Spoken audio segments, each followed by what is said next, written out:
The Ryen Russillo Show, presented by DraftKings. A lot of football and a little sex appeal on the show today. How about the Rams? How's that flight home feel? That was the old Chris Long thing. Worst flight ever. It's a short flight, but that feels terrible. You go from the number 1 seed to the number 5 seed, but does it mean they're not the best team in the NFL? So we'll break down that collapse on Thursday night, previewing the college football playoffs, all the games this weekend, looking ahead to everything else with David Pollack and Josh Duhamel. He's got a new show out on Netflix, and he invites me to his cabin, and we've got life advice for you. The stage is set. The college football playoffs are here. Every snap, every drive, every touchdown. DraftKings Sportsbook, the number 1 sportsbook for live betting, puts you right at the center of the action. So if I had to go confidence rankings, it would be what? It would be Oregon, James Madison 1, Ole Miss, Tulane 2. I would say A&M over Miami 3, and Oklahoma and Bama, as you will hear with me and Pollack. I can't forget the game in Tuscaloosa, but I kind of want to lean Oklahoma. I also want to disagree with them there a little bit as well. So the game I'm most excited about is probably the atmosphere for what we'll have with Miami going into A&M, but I'm ready for literally anything with that Oklahoma offense combo defense that you can't, like, even if Alabama wants to be more balanced going into it, good luck against the number 1 rushing defense in all of college football. So I'm just the uncertainty of what the outcome is going to be in Norman. That's the one I can't wait for. From real-time wagers to season-ending thrillers, DraftKings keeps you in the game from kickoff to the final whistle. New customers bet just $5. And if your bet wins, you get $200 in bonus bets instantly. Download the DraftKings Sportsbook app. Use the code Ryen, R-Y-E-N. That's code Ryen to turn $5 into $200 in bonus bets if your bet wins. In partnership with DraftKings, the crown is yours. Buy now and get the Russillo hoodie free. Call 1-800-European Theater. The week is the Oregon Ducks. We need a big push here.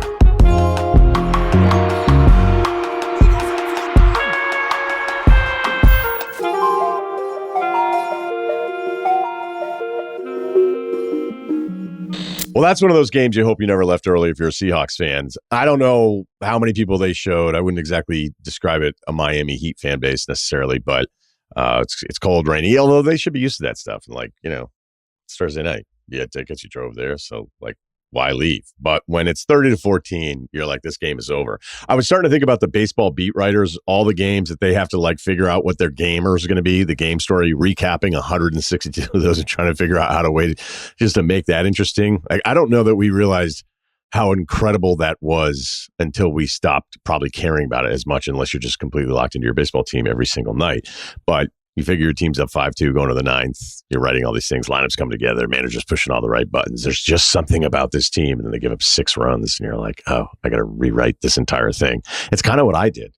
Because when I was looking in this game, when the Rams were up 30-14, I'm like, let's talk about number 1 seeds. So I'm still going to do it. I'm still going to share with you what I thought about the Rams. And now that they blew this game to Seattle, what it means for the seeding in the NFC. And then ultimately, what do we do with this Rams team? All right.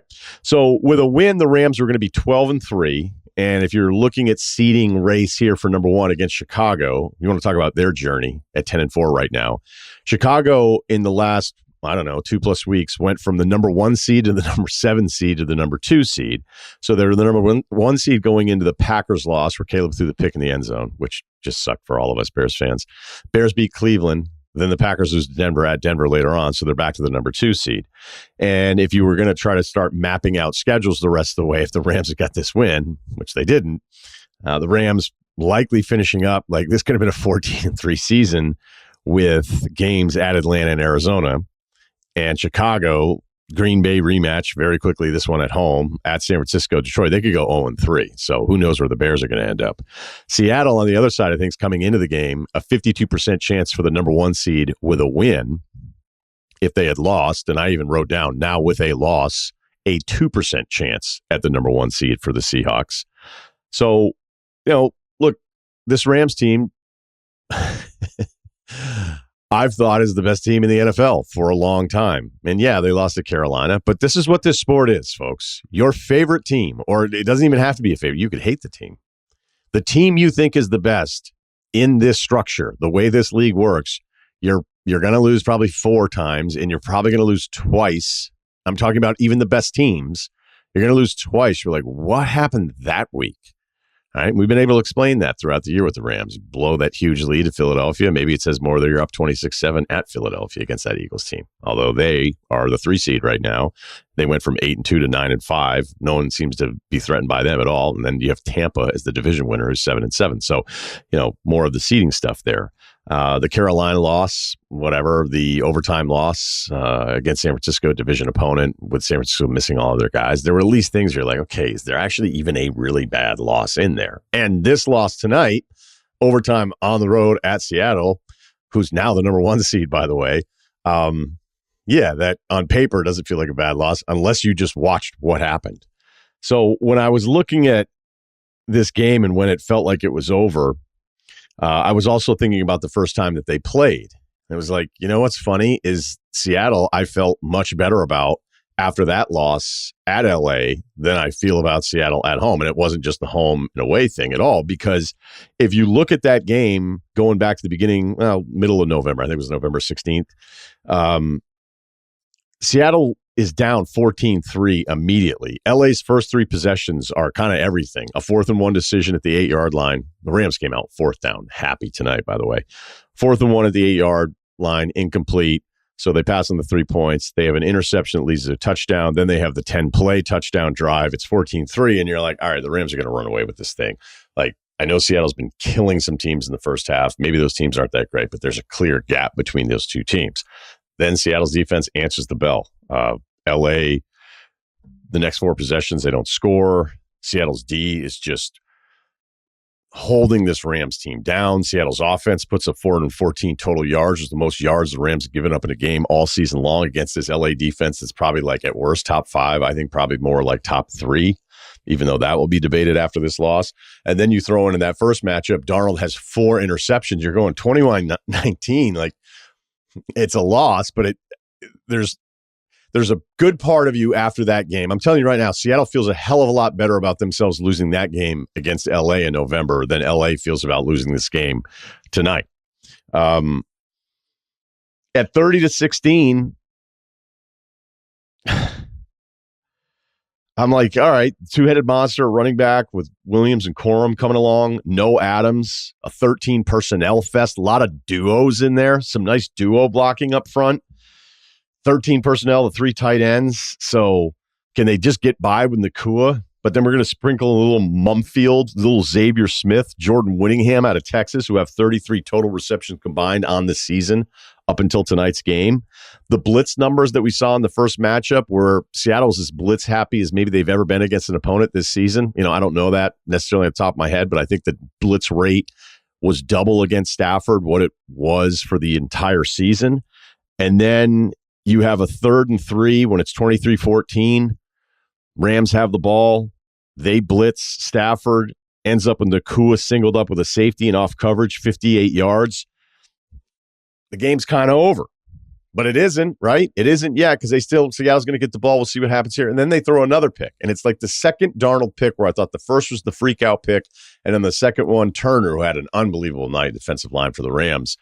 He drops into coverage, and Darnold never even sees him. So at that point, you're like, it's not even after the Nakua play that leads to 30-14. It's now they've picked off Darnold again. And then you start thinking about Darnold, and you're like, hey, it feels like a lot of people stick up for this guy because he is talented, and he went to the Jets, and then he flamed out. But then it was like everybody kind of had this like, wonder if he ever gets another chance. And then it happens in Minnesota. Then it's a disaster at the very end. They move on from him. And as good as Seattle has been this season, and Darnold flirting with some MVP type like momentum, that Rams game, the first time through in the 2 picks tonight, you're just like, maybe the Vikings moved on from this guy because they do think he freaks out a little bit. Maybe they think he's got something in him. It's like, man, you can do a lot worse than Sam Darnold. But when it's in those big, big elite moments, like, does he even come close to matching up with some of those other guys? And then you have the punt return for a touchdown. And then you have the big tight end play. And then you have that 2-point conversion where literally nobody knew what was going on. Even Zach Charbonnet, who thinks he's picking up a loose football after an incompletion, and they realize the throw is backward or at least parallel. And that means that ball's live and the 2-point conversion is good. And the first thing I was thinking about, I was thinking about a bunch of different things. It was like, okay, so now the game is tied and the Rams are on the sidelines thinking to themselves like, what the fuck did we just let happen here? Like, we are clearly the better team. We've been dominating this game the whole time. And now they get all these fluky plays together in a very short amount of time. And I also was looking at third downs there. And it was like, oh, it looks like they're a little freaked out. It's not like they abandoned the blitz on Seattle's defense, but it was like, we might just try to go 4-man rush here after that big Nakua play. And that was something I was noticing a little bit more. But the biggest thing I was thinking about was like, whatever. Stafford's going to go down. He's going to kick the field goal. We're going to forget to even blew this lead. That's what I was determined. I wrote it down. I'm like, this is exactly what's going to happen. Because I was like, there's a little difference in you're down 30-14 and you're throwing the ball around, and now it's 30-30 and it matters. We can talk about the randomness of like each possession. If you're this kind of offense, these are your expected points. Every possession, every drive that you get, this is your expected point average the entire time, right? I think when you're down 14, whatever that number is, it should go up because it's just human nature. I don't care if you're in your cubicle during the week and you've had a nice final quarter and it's coming up on the holidays. You're like, maybe I'm not going to give it my best effort here. I think the same thing happens in basketball. I think it happens in every single sport, and it certainly happens in football where you're up 14. Maybe you're not as locked in to block on third down. Maybe you're not getting after the tackles if you're on the edge. It's like, we're up 14 points. We're up 16 points. Excuse me. You're up 16 points in this spot of this game. So when the Rams ended up missing that field goal, despite I was like, whatever, they're just still going to win this game. And it's going to be like, it's going to actually hurt a little bit more. Like sometimes I'd be like, I'd rather just get my ass kicked than get my hopes back up and then lose all over again. It feels like I lost twice tonight if I'm a Seattle fan. And guess what happened? Go to overtime. Nakua hits the big play. You're like, all right, it's playing out. And then Darnold responds in a way tonight that I thought, you know what, he's not going to. Like, this isn't going to happen. I know he's really good, so I'm not trying to like dump on him, but I don't think he's Stafford.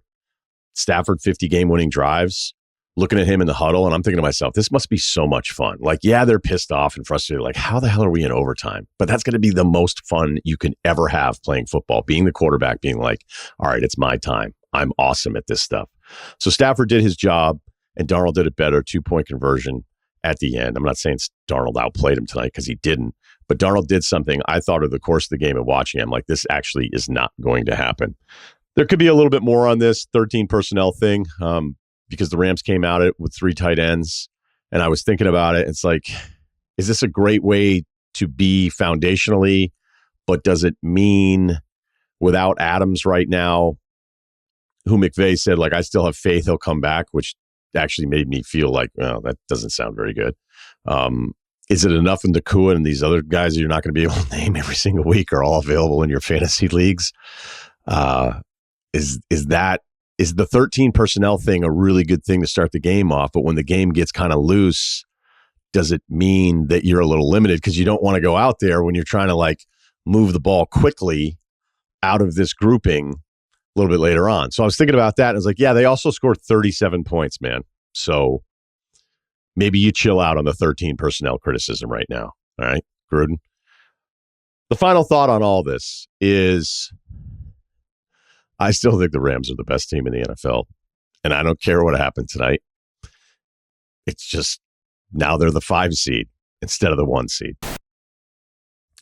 Basketball season is here, which means the excitement of being in the stands before tip-off is here too. The Game Time app gives the advantage back to fans. It's the hack for unlocking amazing tickets and experiences in a few taps. It's incredibly easy to use, and the Game Time guarantee means you can trust you'll get 100% authentic tickets on time at the best price. Plus, fees are always included, so what you see is what you pay.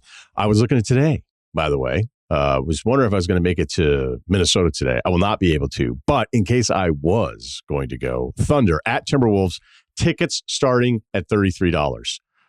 I love the idea of this matchup, by the way. I don't know if I'm the only one on this one because SGA is a better player than Ant. I prefer watching Ant. I think if Ant were SGA with a title, with an MVP, you'd make an argument that he's the biggest star in the league based on the personality thing. I don't think it's anything other than that. I think, honestly, SGA's personality is like incredible to have that be the leader of your group for a young team that's as good. We've talked about the Thunder and the culture and all that kind of stuff. Like, that is a really, really hard thing, damn near impossible in the NBA to pull off. They pull it off. But it's always like a really good test for the Timberwolves to see where they're at, because it's a Timberwolves team that I really still think should have beaten Dallas 2 years ago. Last year, that series even though there was that one amazing game and then there was blowouts both ways, it was a reminder of like, hey, Minnesota, you are not at our level. So depending on the standings and the seedings, and we know how it's probably going to play out, I always like to see these two teams play against each other because it just either will remind me or give me hope of like where it really is in a playoff series if they were to face each other again. And again, nobody today in December would be picking the Timberwolves against the Thunder in a series. But I just love these two teams' arc, their stories, and how big or how narrow that gap could ever get. Take the guesswork out of buying NBA tickets with Game Time. Download the Game Time app, create an account, and use code Russillo for $20 off your first purchase. Terms apply. Again, create an account and redeem code Russillo, Russillo, for $20 off. Download the Game Time app today. We are going to preview all of the college football playoff stuff with a guy I love talking college ball with from C-Ball, Get Ball. Some really great content out there. You can check out his YouTube page. David Pollack, good friend from back in the day. What's up? Big dog. How we doing, brother? I'm good, man. I got a lot I want to get to here. So fire away. Let's get it. Which game do you want to start with? You pick. I'm in. All right, let's go Bama, Oklahoma. I'll give you my 2 cents on this. All right. Yeah. Scoring drives for Oklahoma in this game. 23 yards on a field goal. The pick six puts them up 10-0. Ryan Williams fumble, 31-yard touchdown drive. Ty Simpson fumble, field goal drive, 22 yards. I know what Bama can't do. I know the Simpson decline of the last couple games. I know all the amazing Oklahoma defensive numbers. I cannot get that game out of my head, even though it's going to be in Norman. Yeah, the Simpson decline, man, I put that at the feet of Grubb and DeBoer. I mean, it's been, when I watch them, Ryan, like, I know what's coming most of the time. And they're extremely pass happy.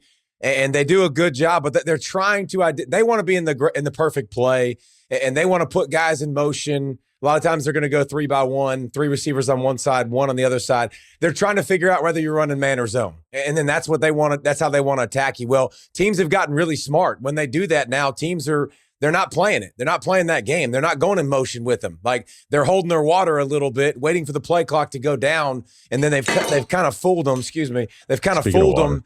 And had some success doing it. So I think Alabama's got to get more creative. If you're going to get blitzed ad nauseum, which Venables blitzed them, 2/3 of the time, like 66% of the time. Everybody since then has followed suit. Like, Georgia was over 50%. Auburn has been at that mark. Like, dude, you've got to adjust. You've got to run some screens. You've got to get the run game going. You can't always have 5 guys out in a route. So hopefully, if you're an Alabama fan, hopefully your offense went to work and the last couple weeks, and you decided to break some tendencies. You decided to run the football, and you decided to have a little bit more variation to your pass game. The rushing numbers for Bama are just brutal. And it's even worse when you think about going up against this Oklahoma defense. I mean, I'm trying to think of, to your point, like, how do you map out the game plan? It's like, okay, well, we're Bama and we haven't run the football all year. Oh, and by the way, we're going up against the number 1 yards per carry defense in all of college football. So, like, what's the point? Why even bother? What do you think it is about this rush offense with Bama where, there's some names on that O-line where you thought they were going to be dudes. It's not like this is the first time that's ever happened with some guys with some rep and some prestige coming into a year and the unit is falling apart, especially on offensive line. I feel like I've seen this a lot throughout the years in college football, but you really study this film. I don't know how it's solvable this week, but what do you think happened to this group and why they became so one-dimensional? Well, I think you weren't successful at it. And when you're not successful at it, it makes you want to stop. Now, listen, this is who Ryan Grubb was at Seattle, too. Like, that's why he's not in the NFL anymore. Like, he didn't want to run the football. That's not he'd rather play, pitch and catch. And I get that. But when you do that, what does that allow teams to do? It allows teams to play in sub-package more. It allows teams to rush the passer a lot more, to be more aggressive, to do the things that attack your pressure. You got to make them pay. I've been disappointed watching Alabama's offensive line at just identifying guys, like understanding and communicating up front. There's a lot of times where there's guys getting run-throughs way too much where it's just simple communication. It's not a guy whipping the guy in front of them. It's identifying where they're going to be at. Alabama and what they do best. What they do best is throw the football. What they do best is 2-minute. So operate in that.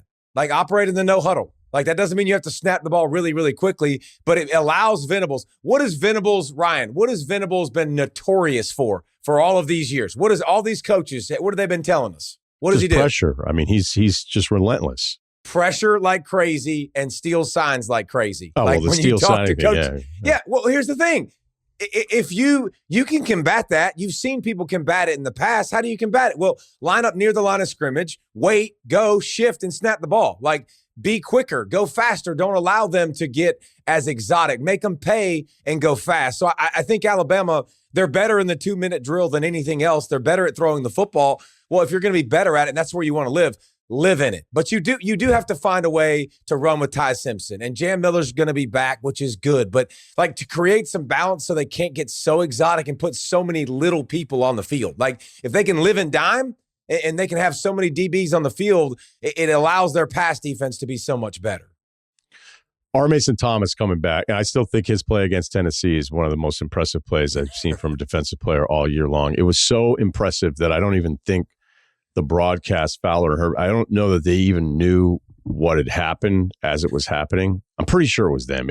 I hope it wasn't McElroy and McDonough. I'm mixing up my Saturday SEC games. But, like, I can't believe Oklahoma won that. Like, Oklahoma has a few of these games this year. Like, how do they win the Bama game? All right, well, it's turnovers and the whole thing. Tennessee game. And that game at halftime, watching the first 30 minutes, I'm like, Tennessee's losing this football game. But their edge guys are studs. And if Thomas is back healthy too in this one, which is the projection that it's going to happen, what do you see from those guys that's just beyond the normal Oklahoma athletes and Venables' attack style? It's just, like, first of all, R. Mason Thomas, he's the definition of what you don't want to see as an offensive tackle, because he's got a stupid first step. Like, he gets off the ball at an alarmingly fast rate. He's about 6'2". He's not huge, but he has the ability to beat you with speed, which makes tackles now overset and go, oh my gosh, like, I got to catch him. And then he'll hit that spin back inside. So, like, you don't have to have, as a pass rusher, you don't need an arsenal. Like, you need a great move and a great counter move. He has that, and he competes consistently at a high level. And it's not just them. It's Stone. It's 44. Like, we could go down the list of guys that they rotate in and out that can rush the passer, but they also do as good a job as anybody in the country. And if you're asking me, like, as a defensive lineman, and I'm coming out, I'm like, yeah, I want to play there. Like, I want to go play at Oklahoma, because they don't just line up in two gap or play very conservative techniques. Like, a lot of times they're stunting and twisting and taking gaps. You've seen Georgia do that. Like, Georgia, from where they started the season to now, like, they look a lot more like that. They're doing so much more they're using so much more creativity, because they don't have there's not a Jalen Carter. There's not a Devontae Wyatt. There's not those big guys in the middle that they've had for all those years. Now, Oklahoma has those dudes and some scheme and some aggressiveness consistently that always puts pressure on you. So that's why they're so hard to stop up front.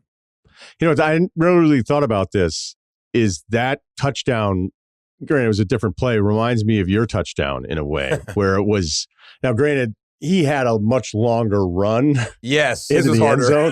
End zone. But yours was in all this traffic, and it was a similar play in the sense that you're like, did that just happen? And again, I love your touchdown, because I remember where I was when I was watching it, and I'm like, what the fuck did that? Well, he needed oxygen though after his. He was hurt. I think that's what hurt him and knocked him out for weeks, because us big fat boys, we don't want to go the length. Hey, I got an interception against Florida my sophomore year. I caught it on the 2-yard line, them going in. I made a couple guys miss. Ryan, I got to the 30, and bro, the gas tank was empty. Like, I wasn't going to make it. So I literally turned to Sean Jones. I handed it to Sean Jones. Sean's running down the field. I walk straight to the oxygen.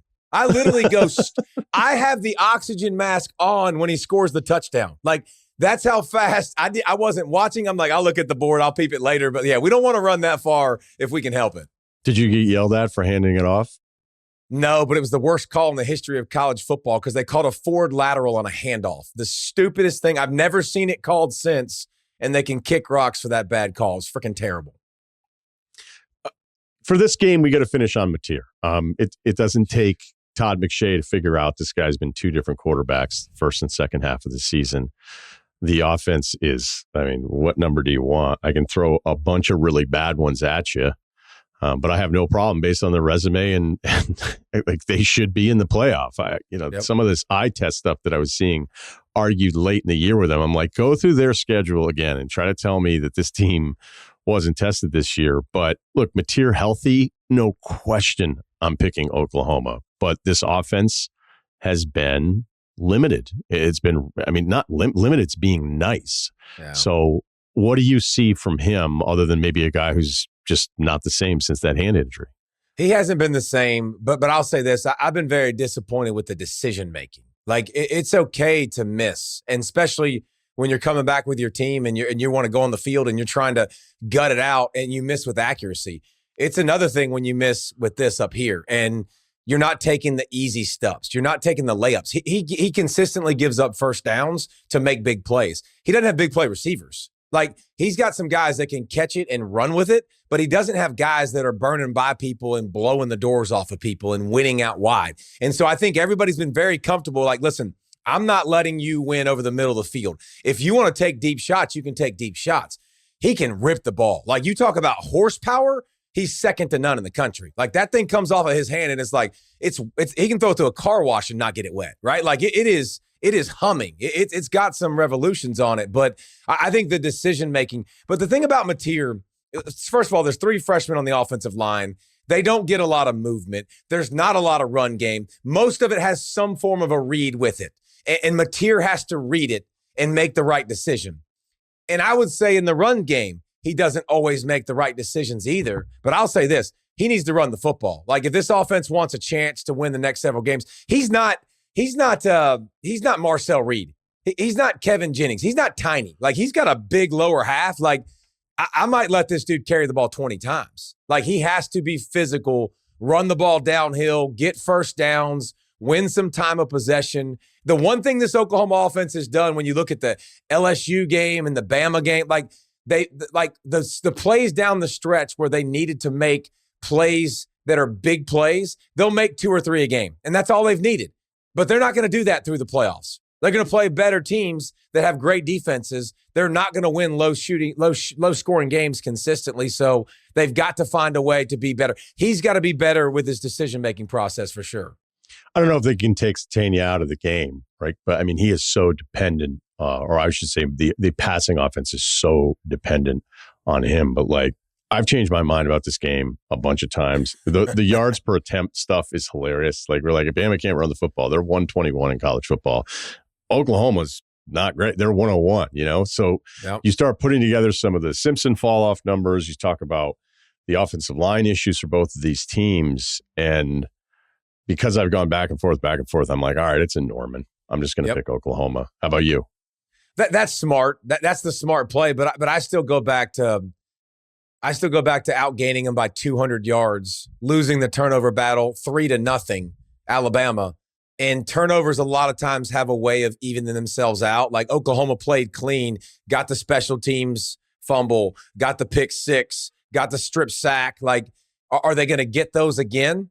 You wouldn't think so. I mean, it was my position every time I've been like, dude, do not do this. You watched the game, and it wasn't close, and they lost. Like, they're not going to lose it the second time around. And this is. But then you watch the SEC SEC championship game, and you're like, what the heck was that crap? Like, that one felt easier. That one felt easier going into that one for me that week, because even though they'd played each other and everything, and I was like, I think Georgia's front here looks a lot different than it did at the beginning of the year. To your point.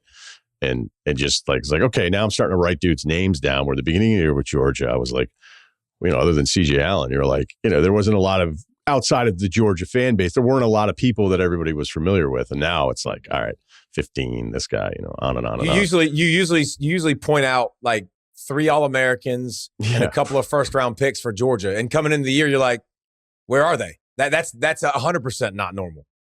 I may change my mind again on it, but it wasn't just the Oklahoma defense too. Oddly enough, as bad as this Oklahoma offense is, they're terrific in touchdown red zone percentage, which doesn't make any sense that they'd be this good in the red zone on touchdown percentage, and then their kicker's the man. So the man in his Daisy Dukes. his 3-inch shorts. Those literally.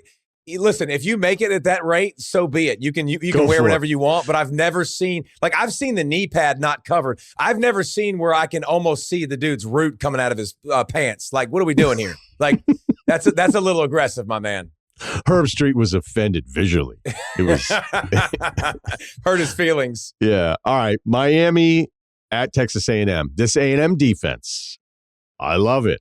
Although you could argue they're really good. They're incredible on third down. I can run all the numbers for you, where they rank, making you go third and long. But they do tend to give up some stuff, which is like a weird combo of a defense that I really like, but they'll allow some of the explosives. If this were a less tested Miami team, I would be like, going into College Station against this defense, like, no. And I'm not telling you I necessarily love Carson Beck, but I love that he's been around. And I love that they have these edge guys and their receivers incredible and all that kind of stuff. Like, this should be the primetime game, because this feels like Miami might be able to handle this in a way most teams coming into a first-round matchup having to play against this A&M team that some people thought, at one point with the number one team in the country. I never thought that. I always thought they were behind the two Big Ten teams. They have a better chance, I think, than other teams that I'd be picking. And I'm not considering, I'm not talking about James Madison and Tulane, because that would make all the sense in the world. I think Miami is sort of built to go into this challenge. Well, and that's what Miami's at 12, because they don't want to compete with the NFL game at night. So that's smart demographics for the companies, right? Like, there's NFL Saturday night. I can avoid that, right? Like that. Yeah, put them I know. At 12. Just, I'm thinking selfishly West Coast. Like, this is the 9 a.m. game. Yeah, that sucks. Yeah, that's not how it should be. I'm not ready, I'm not ready that. You haven't got your swole session in. You haven't got settled in yet in the morning. Listen, I think I'm very curious to figure this out. Like, Malachi Toney's been one of the best players in the country, period. And that dude is a freshman. He's a freak. Ryan, the best thing you'd like about that dude is, compared to so many diva wide receivers across the country, like Ryan Williams, like when they start to do his tape and and McShay starts to break him down, he's going to be like, he has no desire to block, like less than none. He'll throw his body out of the way to make sure he doesn't get hit. Malachi Toney's tiny. He's a freshman. That dude will throw his face in the fan to go block you. Like, it is impressive. And they'll hand it to him in the Wildcat. They'll hand it to him on jet sweeps. He'll throw it. He played high school quarter. Cristobal told me on the show, he said going into his senior year, he said the QB got hurt for his school. So they put Malachi Toney at QB. He finished the rest of the season. They went and won a state championship. Like, he's that kind of athlete. So Beck has a guy with answers. The perimeter game, Texas A&M is really good at tackling that stuff. Like, they're really good at shutting down the screens, but the tackling in the open field sometimes will give them problems. Can Miami exert their will? Can they run the football? Can they be physical? They're so vanilla the way they run it. And when they get in the red, it makes me want to bang my head up against the wall, because they just bring everybody in tight and just try to pound you. And I get it. You got a left tackle that's got brontosaurus bones. I get it. Like, he's 6'9", he's 370. Like, he's huge. But when you bring everything in tight, it makes it really tough to get through all of the different bodies. And then you got Carson Beck, who's not a good athlete at the quarterback spot. To me, I worry about Miami's offense. I worry about Carson Beck. The 2 losses, 4 picks against Louisville, 2 picks against SMU. When they lost to SMU, that great pass rush got negated a little bit by Jennings and the tempo of SMU, because Jennings could scramble and make plays. So can they limit Marcel Reed's ability to scramble? I think that'll go a long way in determining that football game. Yeah, Reed's got to clean up the mistakes that bothered me, where you're like, these aren't just, hey, there was a tip ball, or I didn't see the safety, or, the stuff that happens over the course of the season. I just don't like down and distance 3 points in your back pocket when he seems to really push the limits. It seems like he raises the risk at the point of the field where he shouldn't be. Hot and cold. Very up. Like, he can get really streaky. And those weapons, though, man, like KC Concepcion and Mario Craver, man, you talk about the fastest dude. Like, before the season, I was talking about KC Concepcion to anybody who would listen. He's Percy Harvin to me. Like, He's a running back that plays the slot that is ridiculous with the ball in his hand. He has strength. He understands zone. And then Craver, like both those guys, that my biggest concern for Miami is you got a running quarterback, you got to get on the ground. And then when you don't, and when you miss him, now you've got guys that run 10 100s, 10 200s all over the field, running in the back end against your secondary. That's not the strength of your team. And so the big plays will be there. Beck's inability to move going against Cassius Howell, if they get in third down and long, they're in trouble. Like, if they can stay out of those situations, they can survive. They can win this football game. But if they can't run the ball, Miami's not going to drop back every play and get one-dimensional because A&M's really good with the pass rush and really good in disguise, and especially in those third downs. They're stupid. Yeah, the third down numbers. I mean, look, they average 7.5 tackles per loss per game. They're forcing opponents into third and long, so 3rd and 7 or more yards, 73% of the possessions. They're number one against third down. The conversion rate's in the low 20s. But I like some of the secondary from Miami maybe more than you do. And you're right about the Malachi Tony stuff. Like, I looked in the numbers this morning. You know, he's credited with 0 drops all season long. Like, he doesn't have a drop that he's credited with, and he's got 31 missed tackles, which is the most of any wide receiver in all of college football. So there's stuff there. And, we haven't even talked about the edge guys with Miami that, at some point are going to show up and going to make some kind of plays. I think a lot of it will be don't get too upfield against Reed. Because if you start thinking you're beating these tackles, you're getting upfield, and then it's like Reed's going to be psyched because he's going to be one read and then he's going to run. And then maybe there's the adjustment with that kind of stuff. So I can't wait for this game, but with A&M at home and this defense, I'm going to go A&M.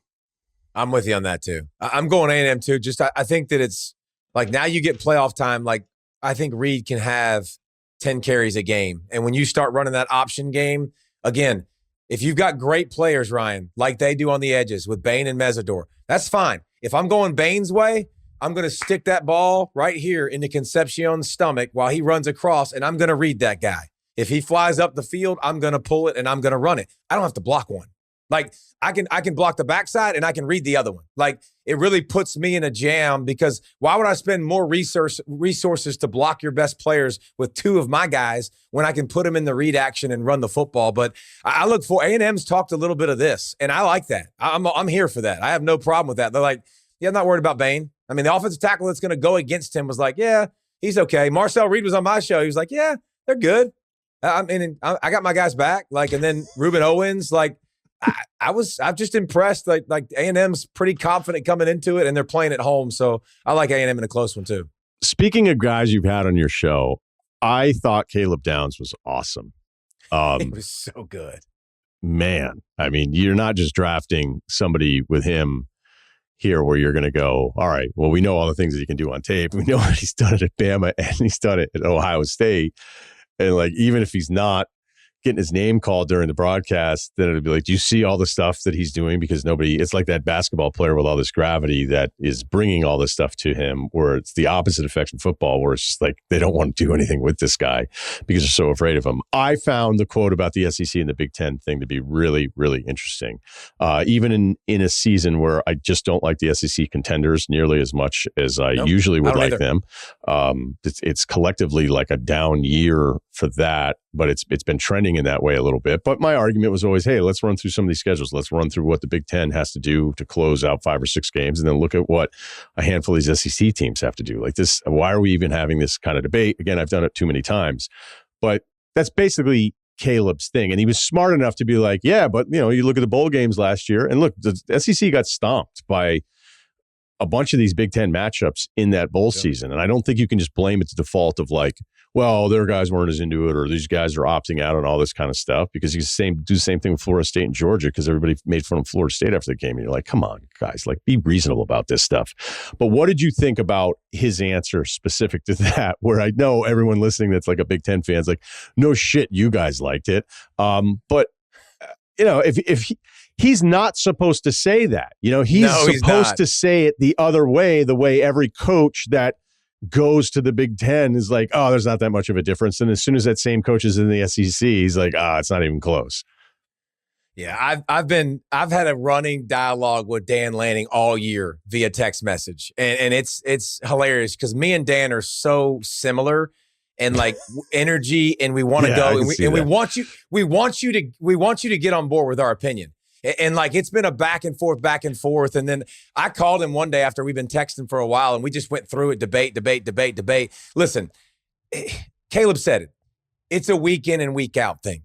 Like, here's my example. Ryen, when you go play South Carolina this year, Lenore Sellers, first-round pick, Dylan on the edge, coming off the edge. Guess what? First-round pick, top 15 pick. Dylan Stewart can rush the passer against anyone. Like, you got a receiver, Nick Harper, who runs 10-2. Like, there's guys that can beat you. And then, the argument we've had back and forth was, okay, well, there was 79 players drafted out of the SEC. There was 72 out of the Big Ten.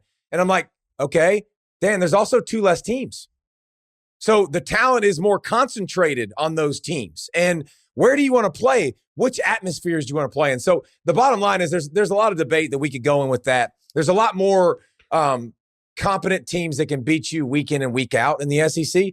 But the title contenders are in the Big Ten. Like, there's 4 teams that can win this whole thing. It's Indiana, it's Ohio State, it's Georgia, and it's Oregon. Like, those are the 4 teams that can win it. And the Big Ten at the top of those teams, they have something in common. They got some quarterbacks that can absolutely spin it. Like, and Mendoza's obviously going to be the number 1 pick, and he's a dual threat guy, and he's super tough, super talented. And then you got Dante Moore, who's a top 10 pick. When he decides to come out, he can run it, he can throw it. And then Julian Sain, who's thrown to 2 first-round picks at wide receiver. Like, and they got a good defense. So the top of the Big Ten is better than the Big Ten when it comes to championship. Better than the SEC, right? Yeah, or SEC, sorry. Championship quality teams. There's 3 teams to me that can win it. There's 1 in the SEC. So, but as far as the league week in and week out, it's a lot harder to be in the SEC to compete. Yeah, look, I don't think it's that complicated to say both things are true, but it's going to be shocked. I'll be shocked if a Big Ten team doesn't win another national championship this year. Just with the odds on of those 3 teams, where I could even make an argument. I think there's certain times throughout the season. I know I like Dante Moore a hell of a lot more than Gunnar Stockton. Just because I think the Stockton thing's up and down. That's not really much of a conversation. So to say like, hey, I might like Oregon better than even Georgia, and that's 3 teams in the same conference out of the Big Ten. So anyway, I just wanted to make sure I addressed that a little bit. Okay, Ole Miss, Tulane, rematch time. 45-10 the first time they played. Their left tackle was out. Retzlaff was a mess in this one. 5 of 17. 56 yards. Another thing that was interesting that I was kind of thinking back about this game and reading about some of the stuff is that Tulane hadn't really probably had any tape on Chambliss, so it felt like they blitzed the shit out of him, and then he actually burned them on this. So between the 2 teams, whether it's Oregon and James Madison, Tulane and Ole Miss here, who do you think has a better chance at the upset? I'll give it to Tulane. It was 20-3 in that game, and it was goal to go, and Tulane got stopped, going in. Jake Retzlaff is a guy that played at BYU that transferred to Tulane before the season. He had the knee injury that slowed him down from running.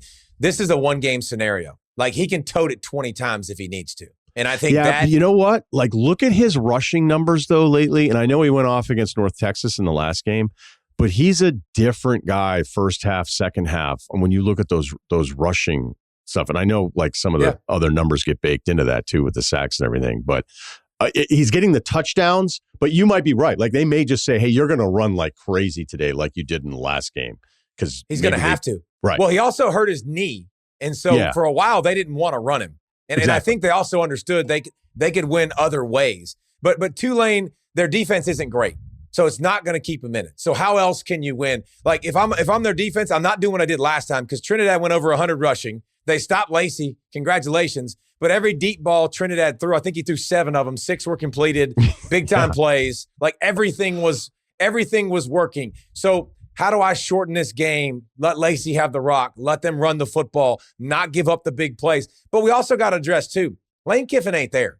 And Ryen, you know the swagger that dude has. Like, that dude walks in there, and when he talks to you, you feel like you got this figured out. Like, I got this. Like, this is my dude. He makes you feel like you've got a real chance. What does the offense look like? Pete Golding, who's the defensive coordinator, has never been a head coach. Not like ever at a big level, ever. Like, he's never done it. So now you're addressing me and the team. And I think it's a really good thing it's in Oxford. I think they'll be going nuts because they're going to be so ticked off. And they want to show Lane what he's missing and show the country, what Ole Miss is about. But I think Tulane can run the football a little bit because of Retzlaff. Retzlaff can make some plays. Ole Miss's weakness is by far their defense. It's not been their offense. So can they play great and consistent for a game? Can Tulane create some big plays, run the football, possess it? That's their shot. I'm not giving them a big shot by any chance, but that's their shot to stay in the game and keep it close. If I'm trying to come up with some sort of James Madison thing here, do you put any stock into, ironically, we're still talking about Ole Miss, because my issue with Ole Miss all season was like, hey, that's a game. This is still a game. I watched the Washington State game. For some reason, I just happened to watch most of it. I was like, this is still a game. Like, they let them hang around. Yeah, what's going on here? And this is a Washington State team that ends up 6-6. They won the rematch against Oregon State, but they lost to them the first time around. Oregon State was terrible. There's a little bit of like, well, James Madison beat Washington State at their place back in November. So is there any transitive property that like, hey, I guess basically it feels like people, I'm not even going to do it, so I'm just going to shut up. There's a reach of like, they beat a P4 team, and it's a P4 team that hung around with Ole Miss at their place this season. That's my position, and it is not one with strength. It's not one with strength, but here is a position of strength. If you want to get a little bit weird, Will Stein, their offensive coordinator, he's going to Kentucky. So right now, he is waist deep in recruiting the portal for Kentucky, trying to get guys to come to Kentucky. Like, that's his number one, probably. That's what's taking the majority of his time. Tosh Lapoy on defense, he's at Cal. He's doing the same thing at Cal, trying to put together a roster, trying to put together a full staff. So they are divided, whether they want to admit it or not, and you've seen it throughout time. Like, it's a real thing. People can't go in one direction full speed if they've got two different jobs going on, right? So maybe some of that comes into play. Oregon's been banged up like crazy. The offensive line got dinged. The receiver position with Bryant Moore, they haven't been in there. Evan Stewart hasn't played all year because of the Achilles. So they can get healthier. But the problem is, if this is a sloppy game and I can't throw it, if it's a bad weather game, Oregon could just pound it because they're the best team one of the best teams in the country at running it. Like, they've got a three-headed back system in there that it doesn't matter who's in there. They run pissed off. Like, they fall forward and hit you in the mouth. Like, they're just Whittingham, Davidson, good Hill, good group of running backs. Like, JMU's strength is stopping the run. JMU's strength, they create some turnovers. JMU's strength is running the football. Like, against Bear Bryant and Tui and those guys up front, like, Bear Alexander. Bear Bryant's gone for a while. But I can't make a case for them even if they're sluggish, because JMU realistically shouldn't be in the playoff. Like, we all know that. Yeah, some good red zone touchdown numbers there. Like, if they're turning 3 into 7 and turning 7 into 3, they're good on both sides of the ball there. But we like the running back.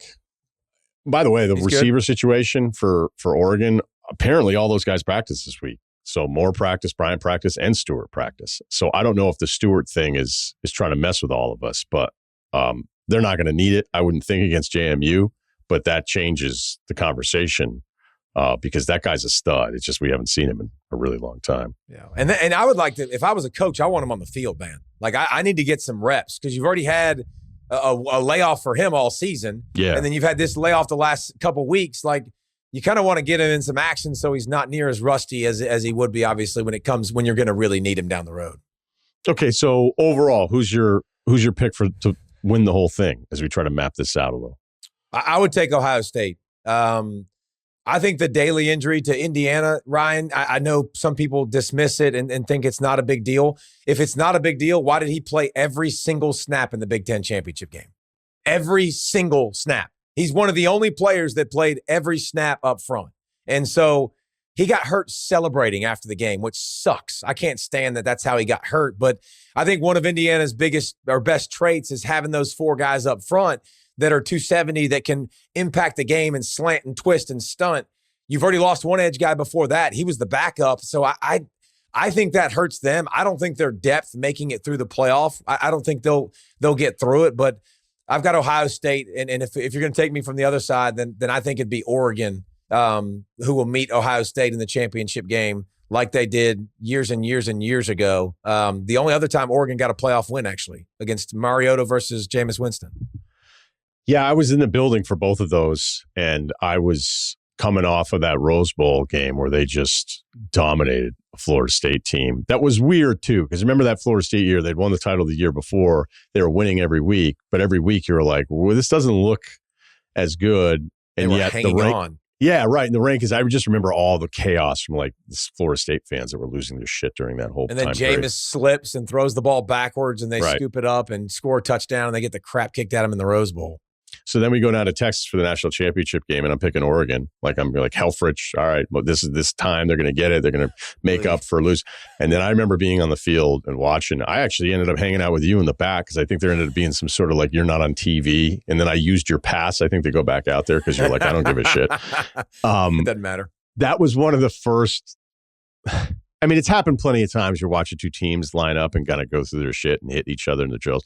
That was one of the times in the field. It was like, I can't believe I picked against the team in red because it was an alarming visual of having those two teams lined up next to each other. And look, that was almost 15 years ago. So, it's not like that anymore. It's not like that. What Dan's brought in there, it's a different animal.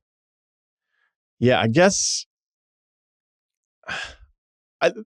Look, Indiana beating Ohio State, even if you're like, hey, Ohio State misses the field goal, it could have been 13-13. For 3+ hours, Indiana was a better football team. Would you agree with that? Like, I don't think there was anything fluky about that where I felt like, hey, Indiana didn't just win the game. I thought they were better. Oh, it sounds like a little hesitation. All right. Yeah, Ohio State got stopped on a fourth down on a 4th and 1 inside the red. Remember, like inside the 10-yard line where Sang's knee kind of went down, and he was down. So, well, I do remember it, but unfortunately, and I really hope the broadcast partners are not going to change their mind based on what I'm saying. You can't go to commercial on that kind of replay where we go to commercial knowing it's going to be reviewed, thinking we have the first down because that's how it's called in the field. And the next thing you know, it's like, hey, guess what? It's 4th down. But I thought that was really telling, David, because they didn't want to run on 3rd and 1. They had the rollout and completion to the left. And then it was like, can we get the yard was saying he's down on the replay. So you're right. It was the right call. And then they go for the field goal in the same situation later on. Like that's pretty telling of Ohio State going up against anybody's like, we don't trust ourselves to get the yard. Yeah. And right? I think of the 3 decisions, because it was pass, saying, overturn, and then the field goal miss, which was again, 4th and short. Like I think it was only a yard. Well, and that's the reason they haven't beat Michigan. Right, all these years was the physicality in the run game. Now, I thought Julian Sayin played his worst game, but it's not a surprise. He also got pressured, right? So, what are your answers? He missed some things that I think they can change. Surely they're not going to have Smith and Tate off the field as much as they did. Like they should be on the field every snap. I'm not sure how that ever goes awry. Those dudes are genetic freaks and they need to play as much as possible. But I thought it was a back and forth game. Like.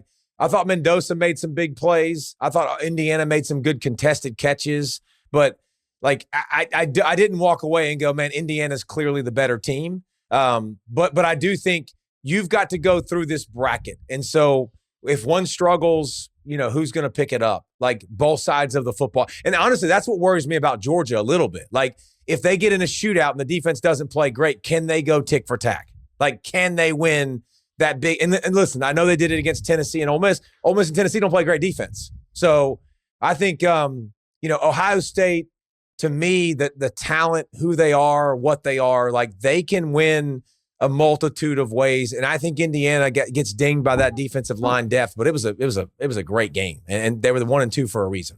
Right. And you should not have left out on the missed field goal, 3rd and 1, they passed it again. So that's actually like 4 decisions in there where they're like, how do you miss a 27-yard field goal? Like the percentages of missing that is like 8%. Like that was pathetic. That was really bad. Like, well, you really miss it bad. Because it's huge. Yes, you gagged that for sure. Like that was so bad.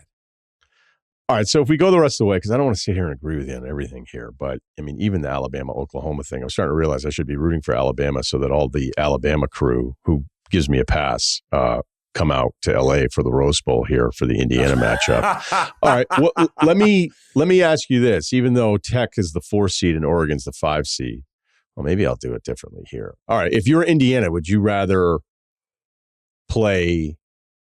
Well, let's just do this for the exercise. Say Indiana gets through the winner of Oklahoma and Alabama. Oregon beats James Madison. If you're Indiana looking at the other side and wondering what's going to happen in the semifinal, who would you rather play if you're Indiana, Texas Tech or Oregon? I'd rather play Texas Tech. Now, Texas Tech's got some monsters, and they're going to eat you defensively. Like, they're going to be really good. Texas Tech's offense is not very good. Like, I like the running backs, but when it comes to the throw game and the red zone offense, like, they're just not – they haven't been in sync. Now, listen, Morton's also been – he's been in a boot most of the week. He's got like a broken tibia. So he's been in a boot. So this couple weeks off, maybe the passing game, picks up. But the Texas Tech offense has just been so inconsistent. I mean, they very rarely been really good. Like that's you haven't even seen flashes of them being really good. Oregon can get hot. Oregon can get healthy on offense. Oregon has balance. They can run and throw the football. Like Texas Tech hasn't shown that ability throughout the season. So, and the rematch with Oregon, them being ticked off, learning a lot from the first time that they played, probably being healthier now with their squad. Like I would give Oregon a good chance. I don't think I'd pick Oregon in a rematch against Indiana because that's one of those games too where I felt like they got pushed around so badly. Where that was another one of those games where, it's 2020. And I'm like, Indiana's better than them, man. Like they've beaten them up on both sides. And I think this is not, this can happen to teams like Oregon is a very physical football team, the way they run the football. So it wasn't like, hey, this high flying style of Oregon and, they're just a bad matchup against other physical teams. I mean, all you have to do is watch that Iowa game to realize like what Oregon has this other gear if they want to go to it. Would you rather play Georgia or Oregon? I know they're on the other side of the bracket, but hypothetical, if you're one of the other top teams, like who would you rather play? I think it would depend on what kind of team I am, but like I'm just telling you, like Georgia reminds me of those guys, Ryen, online that you watch they stand in front of each other and they do that slap thing, and they're like, all right, you get first crack. Like, okay, that really hurt. Like you do that with those kids, right? Yeah, those big barley jokers that you're like, no way, but you get a free slap all you want. Like you can hit Georgia, you got to kill them.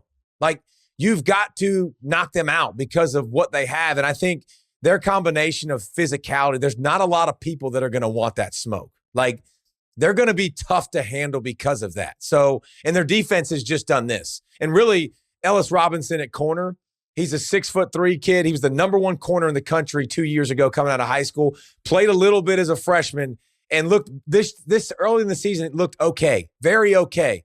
Now you watch tape and you're like, that's the first round pick. Okay, he's legit. Like, so now you got him and Everett on the outside. You can be more aggressive. They've been more creative. And you just physically, you've got a match. Gunner's going to fall forward for 2 or 3 yards every time. Frazier's been one of the best backs in the country. Branch in the slot is just annoying enough where you throw it to him and then you use him as a disguise. So they know who they are. Their special teams is great. Like, so I wouldn't want to play Georgia. I think the way that they've finished this season on a hot streak and playing well and the way you got to knock them out, like, I just don't think many people want to go in a dark alley with those dudes. Ellis Robinson is a freak. Okay. So certain times throughout the year too. And then I look him up. I'm like, he's from New Haven, Connecticut. And then I hit up Stanford Steve and I was like, what do you got on Robinson the fourth here? And he's like, dude, that kid was down in Florida. Like he wasn't running around the valley. He's like, I don't think they had to play against Staples. So I don't know the full scope of it, but anybody that has any connection to Connecticut, I check with Stanford Steve. I'm like, what do you got? Like this kid's running around. Technically he's a freshman, even though he did get snaps last year. But I mean, he had that deep ball interception where it looked like an awesome NFL player. Like if an NFL guy had done that, you'd be like, oh, that's why he's one of the best safeties in the league. Or like a Patrick Surtain did it. You're going like, that's why he's a special corner. Yep. Like he can make these game-changing plays. And this guy's doing it back there. If you've seen the clips of him too, Ryen, online, like the reason he got ranked number one in the country is because they do all that flag football basically stuff, all those 1-on-1 7-on-7s. It was him and Jeremiah Smith. Like those were the two dudes that went head to head, toe to toe. And he was the only one that could hang with him. Like he was clearly the number one corner and that like gave Jeremiah Smith all he could handle. That shows you what kind of freak he is. Okay, so your final pick again for the national championship is Ohio State. Yeah, back And to back. Back to Ohio back. State versus Oregon. Rematch of the national championship you were at when it was a really good game, and you picked Oregon. Or there was that fumble there deep in Ohio State territory. There was Remember? that play. It got really close. No. Yeah, you're like, if they had gone in, that's what Scott and I were. I think we did the show the next day. We were like, if that doesn't, because I think we both had picked Oregon, so we were doing a little creative housekeeping on the story of the game. Trying. Yeah, I don't know that we would ever just flat out like lie, but at that time, I was like, they're going in again. Like they're moving it around, and it was like, yep. No, that's not going to, because I was saying this on Monday. We forget, I don't think you do, but I think so much of this conversation around football, we forget about the fight. We forget about what this game is and that it's a fight for 3.5 hours and staying in the fight, and it can look really bad. I mean, some of these people that comment after it's 14-0, it's like, have you ever watched one of these games? I'm assuming if you're watching today and tweeting about it, I assume you've watched a football game before. And there are teams that are built for the fight, and they may not be as much fun. I think about the Chargers this way a little bit sometimes. Like, I don't think of picking the Chargers to like do anything that significant in the end. There's plenty of stuff that's happened with the Chargers this year where I'm like, I don't really like them.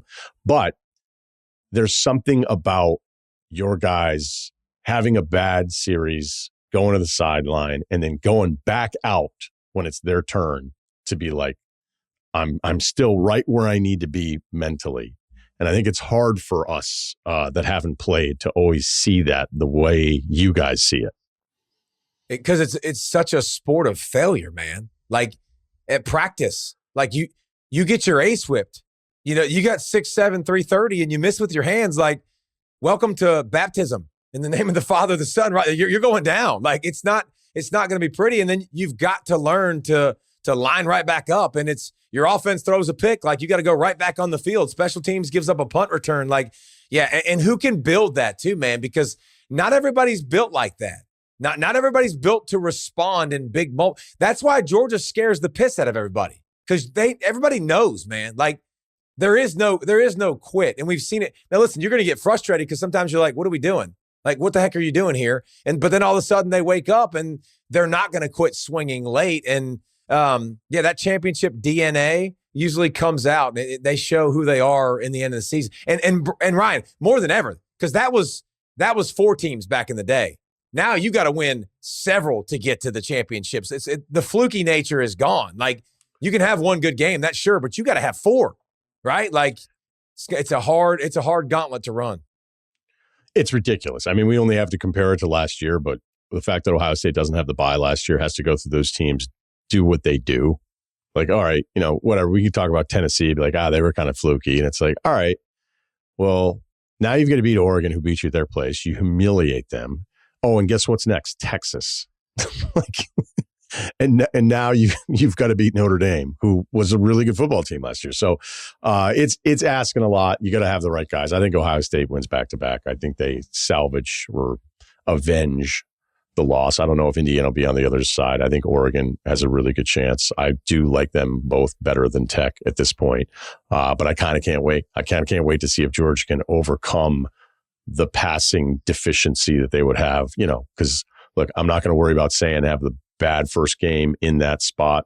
Indiana's awesome. Maybe they win the whole thing, but I'd expect Sands going to respond. It's Georgia. If that game happens, it's going to be about Georgia overcoming the gap that they have to Ohio State's passing game, because that gap exists and it's significant. Big time gap. Yeah. Right. Big time gap.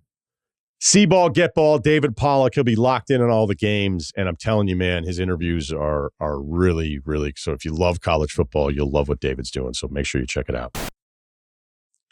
The Big Shack is out now, and it's a serious burger. We're talking 2 Angus beef patties, 3 buns, new secret sauce. It's stacked, balanced, and built the right way. You get everything you expect from Shake Shack. Fresh ingredients, that toasted potato bun, and sauce that pulls the whole thing together. It's big, it's fresh, and it's legit one of their best burgers yet.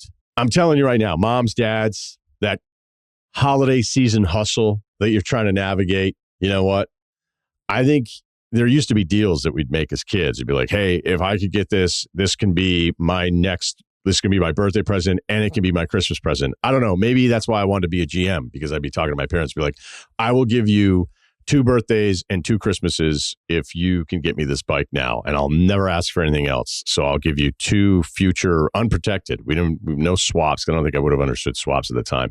Like, I'll give you 2 unprotected birthdays, 2 unprotected Christmases if we can just make this my like mega birthday present right now. By the way, that never worked out. And I think I remember my father saying like, so just so we were clear, if we do this bike deal for you in August, and then around Christmas, you just have no presents, and I point to the bike in the shed outside, you're going to be totally okay with that. And I'm like, yeah, absolutely. I'll totally be okay with that. Don't even worry about it. He knew I would not be okay with it. So that deal never came to fruition. But I do wonder if you were sitting there and you're going like, look, kids, Santa, he might not be able to get everything on your list, but this burger, this Shack burger, this much burger, all you can handle. If I can give this to you now, burger in hand instead of burger in the bush, you see what I'm getting at here? There could be a little negotiating, because I think after your kid has this burger and you watch them, you'll actually be able to tell what kind of kid you're going to have by the way he handles the Big Shack. I think there's some stuff. There's stuff. Look, don't make a decision today. Write it down. Think about it. If you've been waiting to see what all the hype's about, today's the day. Go to Shake Shack and order the Big Shack. Sounds familiar? Made different. A good time before the holidays. Excited to do this. He's got a new show out on Netflix, Ransom Canyon. It is friend of the podcast, Josh Duhamel. What's up, man? How you doing, Ryan? Good to see you, pal. Yeah, it's good to see you again, too. I am a couple episodes in, and I love learning about the process of how this is casted and the decisions you make. Is this someone your reps pitching to you? Is it Netflix saying, hey, we want to build a show around you? Or is it the opposite, where it's a script and you go, all right, I like this role, I'm the lead, and let's do this? Well, it happened where I was out at my cabin out in the woods, and it was like I was almost kind of living this life anyway. I'm not raising cattle or riding horses around there, but I am on a tractor a lot. So, I was in that mindset when April Blair, the showrunner, came to me, sent the script. And I just love the idea of it. I love the family legacy, the American Western theme has always been something that I love. So, it just clicked right away. And we're about to finish our second season. Tomorrow's my last day until Christmas break, and then we come back for like 3 days, and then we're done with the second season. So it's just been 2 really fun years of work, really great cast, really great writers and showrunners. And, it's been one of the good ones for sure. Yeah. The pilot's always that tricky thing. And, you're right in it. Wife's dead, loses son. Yeah. It's like, so, I think sometimes the structure is like, well, okay, where's his wife and where's his family? Like, what are the things that he's coming home to round out the character? That being different, and him sort of searching, like what's the point of all this stuff? How is that different than, more traditional roles where most of the pilots would be like, okay, here's all the other elements of his life. And with your guy here, it's a massive void from the jump. Yeah. It was a dark beginning for this character for sure. Having lost his wife a year earlier, and then he loses his son shortly after, like early on in the first episode. So, yeah, there was a lot there to, and it's one of those things where it's easy to fall into the darkness of that. But for me, that was just something to sort of play against rather than to play too much into it, And then, Minka is an amazing actor. Minka Kelly's just fantastic, and that's kind of this jumping off point of our relationship. It's always been something that's been kind of there, but never really had the opportunity because, I was married with a family. But if you go all the way back to high school, it was something that was never really pursued, I guess. And this is kind of the beginning of that. How do you prepare yourself for the lane of like, I have to express this tension, this romantic tension with her, but clearly we're not going to solve this, it's a TV show. This isn't going to happen. Like, hey, we like each other. It's all going to work out. Like, that's just not the way this stuff works. So I do think, there's this separation of like understanding like, hey, it's an action movie, so I'm going to be the hero, or hey, there's the love movies, the romantic interest. It's all out there. Like trying to figure out kind of what lane you want to be in, where you're hinting at all this stuff, but you're not necessarily giving it away in the way like a movie would tell that story. Yeah, I mean, you have a lot more time to, tell these stories in a series. And it is kind of the classic will they or won't they, knowing they probably will, but it's in how you get there. And that to me is, there's a lot of pitfalls in that, because you don't want to fall into the melodrama of, constantly pining over each other, or, saying things that every guy watching is like, oh my God, can we go back to the football game? You want to try to keep it as realistic, and I guess vulnerable is a good way to put it, because for me, these things, there's good versions of this, and there's versions that are just too, over the top. So we really worked on just trying to keep it as realistic as possible, so that it's relatable to anybody watching. Obviously this is a show that's about, romance and all those things, but it's also about family, and it's about legacy, and it's about, water rights and all these things that go along with it. So if it were up to me, we would have leaned really into that, and the romance would have been something that just sort of happens on the side. But, Netflix they want that romance. So then you got to find a way to do it so it's not going to be just two in their face the whole time. So it feels like it's just, some soap that you see everywhere. We wanted to try to make something real and authentic and relatable. In the second episode, you get hammered at a dive bar and you start singing a Hootie and the Blowfish, which I appreciated later at the dinner, where you're like, did I go full Hootie last night? I'm wondering, I'm not, you're an actor, so you can pull the stuff off. Have you ever in the past decided to go like full Martin Sheen and get hammered for the scene in which you're supposed to be portraying somebody hammered? I have actually tried that, and it never ends well. It doesn't, because you're... When did you do it? I don't know, years ago. So I was like, I'm going to go full method. I'm going to get hammered for this. I'm supposed to be drunk. Why not just get drunk? Well, what you don't realize is you're actually shooting that scene for several hours. And, it's hard to, manage the level of drunkenness that you are. And it really does go off the rails quickly. So I learned early on to try to stay away from that. And as far as the Hootie bit, that was supposed to be Shania Twain. They wanted me to sing Shania. I was like, you guys, to my point before, I'm trying to keep this, for the guys as much as it is for the girls. And I was like, I can't sing.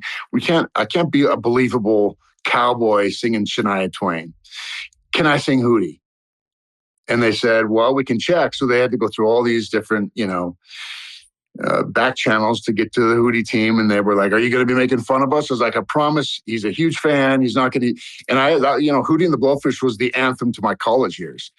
We listened to Hootie, we listened to the Counting Crows, and we listened to, what was the other one? Pearl Jam.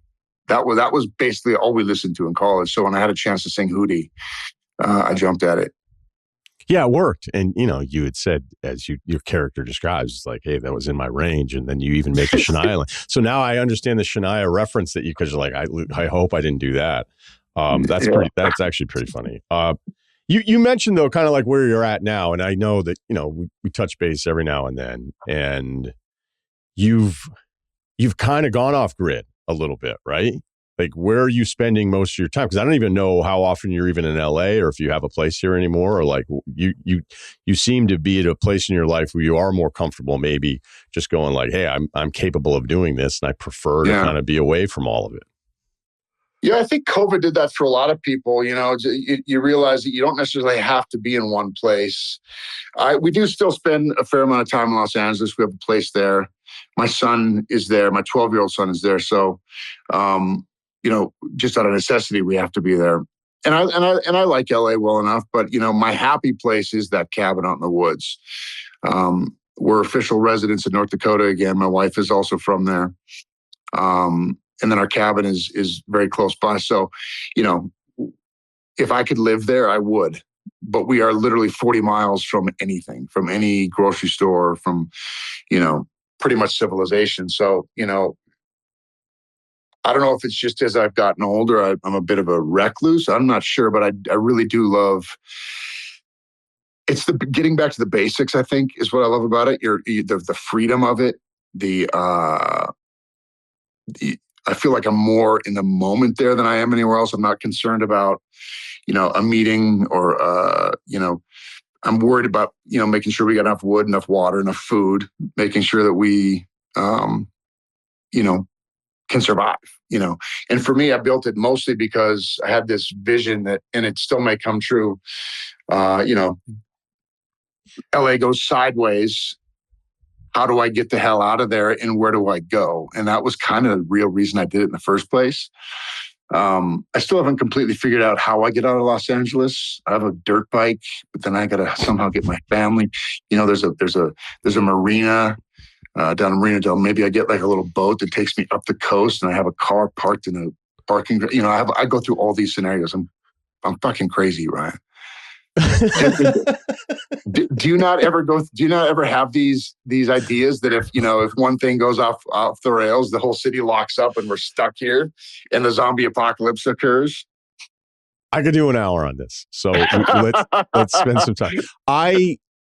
I don't live in this fear of Los Angeles going sideways. I understand people that do. I have people that are like, oh, you live out there, and I go, I don't even think about it, man. I don't even think about it. However, I do have a boat in Marina Del Rey, and I've run myself through those scenarios of like, what if like there's an oil refinery not that far from me, and it was on fire not that long ago, and people were hitting me up being like, oh, you're going to be okay. You're going to be evacuated or whatever. And then, I don't know that you can't help, but maybe it's just being imaginative as a person or whatever. You're like, okay, in theory, like what would you do? And you're like, all right, so if there's enough gas, I know how many hours I would have in the boat. And then I would like, but this is like, what are you going to do? Go to San Diego? So you're going to go to Catalina. You're just going to be in line with everybody else with an even bigger boat than what I have. So I think there's something about man in general, whether, and I was reading like a bunch of Western stuff and Western civilization. I've read Lonesome Dove for the first time. Yeah. So after I got done with Lonesome Dove, I couldn't get it out of my system. Like I was reading everything I could about settling the West. And you start thinking like there is something inherently about man, whether it's the cliche go West young man or this idea that I think a lot of us kind of just have this love affair with this idea of getting off the grid and being in this cabin and having you set up. But then I also have to have a moment where I check myself. Like you also like your nice shit, and you also like to go to Equinox, and you also like to go to the beach, and you also like going to Erewhon and get it. So like I'm softer than I've ever been.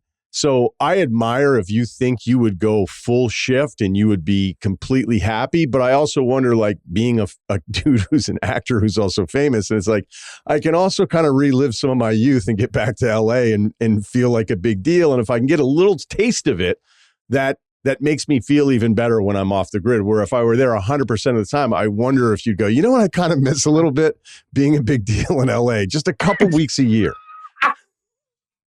Well, hey, yeah, I mean, for sure. I'm not saying forever. I'm just saying, and if I had to, and if I had to literally live off the grid for a month, 2 months, even 3 months, we'd be okay.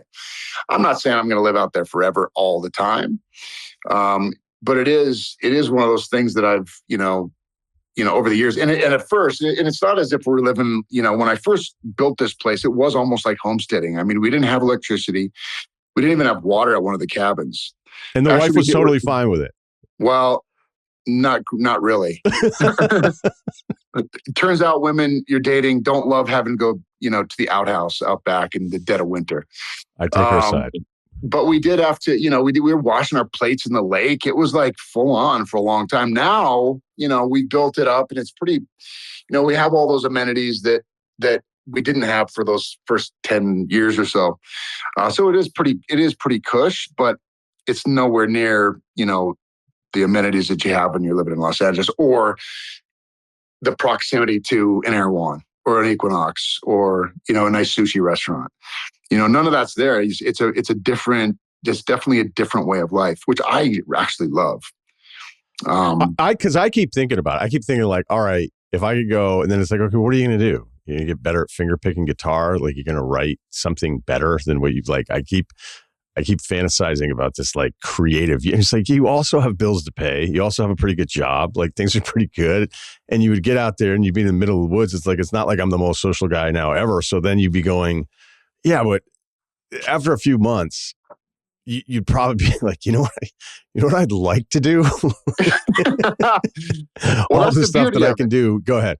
Well, that's the beauty of it, though, because I still can. I still get to go back to Los Angeles, and I do love going to nice restaurants. And I also love Equinox, and I love, all the nice shit that you can get at, 5 minutes down the street. But it is nice to get away, to unplug from that stuff a little bit, too. I'm going to have you out there sometime. I would love to have you out there. I'd love to check it out. I mean, you sent me a couple pictures and I was just looking around going like, is he placing rusted tractors for the aesthetics or is he actually like working on this stuff, which also worked out great for Ransom Canyon because it seems like your guy's pretty handy on top of everything else. Yeah, but I mean it. I'd love to have you come out sometime, maybe even this summer. Done. It's a lot of fun, man. I look, I love that stuff. My father had this property that was like right on the border of Canada. We were little kids and it was like 10 acres. And I mean, it's in this small town that you never even know was on a map. And we used to go out there and there was like an abandoned hippie bus of people like going into Canada through this back route on the other side of the Canadian border. And it was wild, and he would keep the thing up because, he grew up as a bricklayer and then a carpenter and then building houses and he would maintain it and we'd all go. And like, we didn't have anything. We didn't have TV. We had nothing there. We just running around and it was the simple part of that life. Like you forget how simple. I think we're kind of the same age of like realizing what everything was like before. And, maybe we're being a little too myopic in our specific generation, but just to be out there where your only options are yourself to entertain yourself. And it's kind of something that's pretty cool when you think about how simple that was. Yeah. You just get, I enter into a different mindset. I really do. And by the way, to your point about when you were kids, it's a great place to take kids and have them spend a lot of their young years, not only in front of an iPad in Los Angeles, but getting them out there, on the water, helping me fix whatever or clean out whatever we're doing. I try to get them as, involved and try to teach, especially my 12-year-old as much as and I've learned a lot. When I got out there, I didn't know anything. I never had a cabin or a lake or boat or anything like that growing up. So I've had to learn it. So for me, it's fun to, pass this stuff on to my kids now and get them off the screens. Yeah, totally. I imagine the horseback part of it, you had locked in then. You were like, I'm good. Well, I'm not a huge horse guy. I'm really not. I don't look, I actually, this year I've liked it a lot more. Last year because I hadn't been I grew up in North Dakota, obviously, in close proximity to horses and had ridden quite a bit. But when we went to this, we had a little cowboy camp before we went, and I was not really looking forward to it because I knew I had a friend who was a kid who got kicked in the head, and I'm always afraid I'm going to get bucked off and break my neck like Christopher, just like all these things run through my head. So I have this healthy fear of horses. Some people absolutely love it, and they look so forward to it. But this year's been different. I got my horse JW. I know I can trust him. He's not going to do anything crazy. And it's actually been a lot more fun. Yeah, it works. I mean, look, if you're going to shoot this kind of show, all that stuff has to look really natural. The roles that, I'm not going to do like the full Josh Duhamel filmography here, but the industry's changed. It's changing so fast that sometimes you can feel like, okay, what is out there for someone like me? And, talking to different people that are writers, and it's like, some of the movies that we all kind of love, these smaller budget movies and everything, it's just like, they don't really make them anymore. And I think that's a little negative to be like, hey, they're never going to make any of them, because that's not true. Like, there's still places that are doing some of the smaller stuff, but it's definitely not popular with decision makers. So when you're kind of mapping out like a game plan and the roles that were available to you, and I'm not just talking about like an age thing, but the creative roles that may be available to you 20 years ago in the industry versus what's available now for somebody that can be a leading man, like how do you try to navigate what makes sense for you and what the best opportunities are and the chance for success? Well, I would argue that there's more opportunity to do those smaller indies than there ever was, because they're making fewer big tentpole movies than they used to. There's just not as many of them being made. I mean, the business has really sort of tightened their belt, as far as what they're spending. And the streamers are kind of the king of the hill right now. So I've had a lot more opportunity to do those smaller ones, the really fun sort of indie things that I really do love to do. And then things like Ransom Canyon or, Shotgun Wedding, these things come up because it's fun to do those too. Those big popcorn movies are also fun. Honestly, when I look at, I never know what I want to do until I read it. I just read a script called Killing John Wayne, which is amazing. It's going to be, I think, an 8 or 10 episode series, and it's just so irreverent and true. I don't know if you knew this, but Stalin had an obsession with John Wayne, and when Stalin, and I won't get too into the story, I'll probably get myself into trouble even talking about it, but it's this story about how he found out, he has an obsession with American cinema, and he'd always be watching these movies, and he found out that John Wayne was really against communism, and became the president of this board that was sort of meant to preserve the sanctity of American morals. It was some kind of, I forget what the name of the board was, or the company, and he puts a hit on him, and so John Wayne literally had FBI agents protecting him from these communists that were these assassins basically were coming after him. I didn't know this was true, and I don't know. The script says it's true. I'd never read anything about that before, but I was like, wow, it's that kind of stuff that gets me excited. So that you just never know what it is until you read it.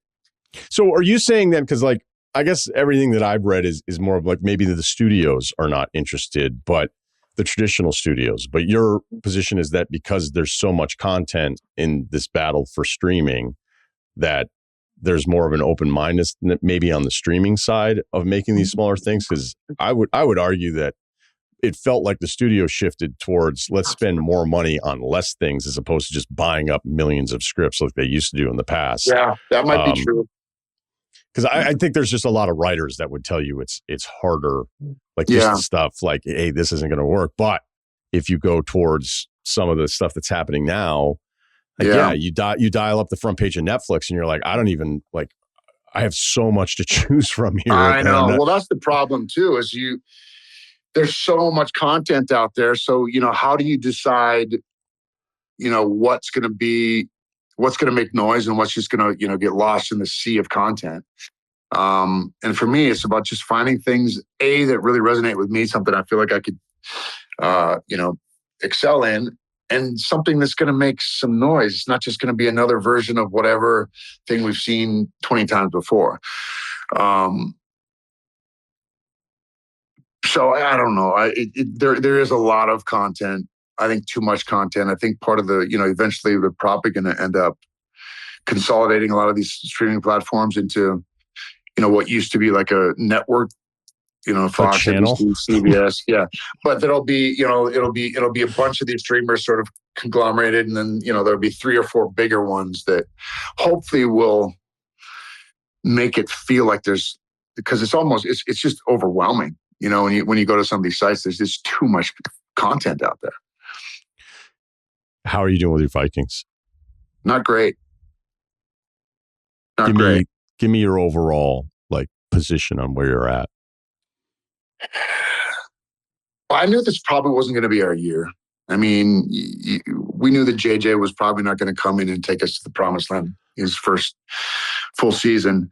I was pretty skeptical about us getting rid of Darnold last year, but also knowing that, we've got the kid here. Eventually he's going to be the guy. So one thing had to give. And of course he goes off to Seattle and crushes it. Same with Daniel Jones. He was also in the locker room last year. And I was pretty down on JJ, I think, for the first few times. First of all, I thought they protected him way too much as far as they hit him. He didn't play enough in the preseason in my mind. I'm like, hey, this dude isn't Aaron Rodgers. Let's get him out there and get him reps. And then he gets hurt right away again. And then we bring my boy Carson in, who got just completely annihilated. And then he doesn't play well. But now I don't mean to laugh, but just the way you said it. Sorry. I love Carson Wentz. I get a lot of heat for that, but I really do love the dude. Maybe it's just our North Dakota roots. But you know what? He's looked pretty good these last couple of weeks. I feel like, you look at the Bryce Youngs and the Caleb Williams and some of these other young quarterbacks who struggle early on. You just got to give him a little time to adapt. Now, is he going to be an elite quarterback? I'm not sure. What do you think? Well, as ugly as it was, and it was really ugly, and there was a lot of stuff that you could pick through going, oh my God, I don't know that receivers are the most understanding people ever, but when you're seeing one of the best, maybe the best in Jefferson out there, like getting frustrated time and time again. I think it was the game like a month ago. Yeah. Against Detroit, maybe. And it was just like, this is getting so bad. But having said all that, it's like if you've spent the pick on him, you've moved on from Darnold, like you actually have to bring him back next year and make sure, because you've invested this pick into it. Now, I would leave the caveat in there, like if you're around him and O'Connell's like, this is not the guy, we've made a massive mistake, then does it mean you're punting on 26 again? Like I would allow that if the people that are around it every single day being like, we completely screwed it up, he's not the guy, we can't punt on another year here. But more often than not, as bad as any rookie QB looks, because that's really what we're talking about here, especially one taking that high, you have to give him the chance to prove that he can't play. And these last 2 weeks, it's a massive improvement. Yeah. You've got a coach who's done wonders with other quarterbacks in the past here. And, maybe it's as simple as that. Maybe it's as simple as so many of these other guys that get off to these awful, awful starts. But it also tells you something about the faith they must have had in him to move on from Darnold.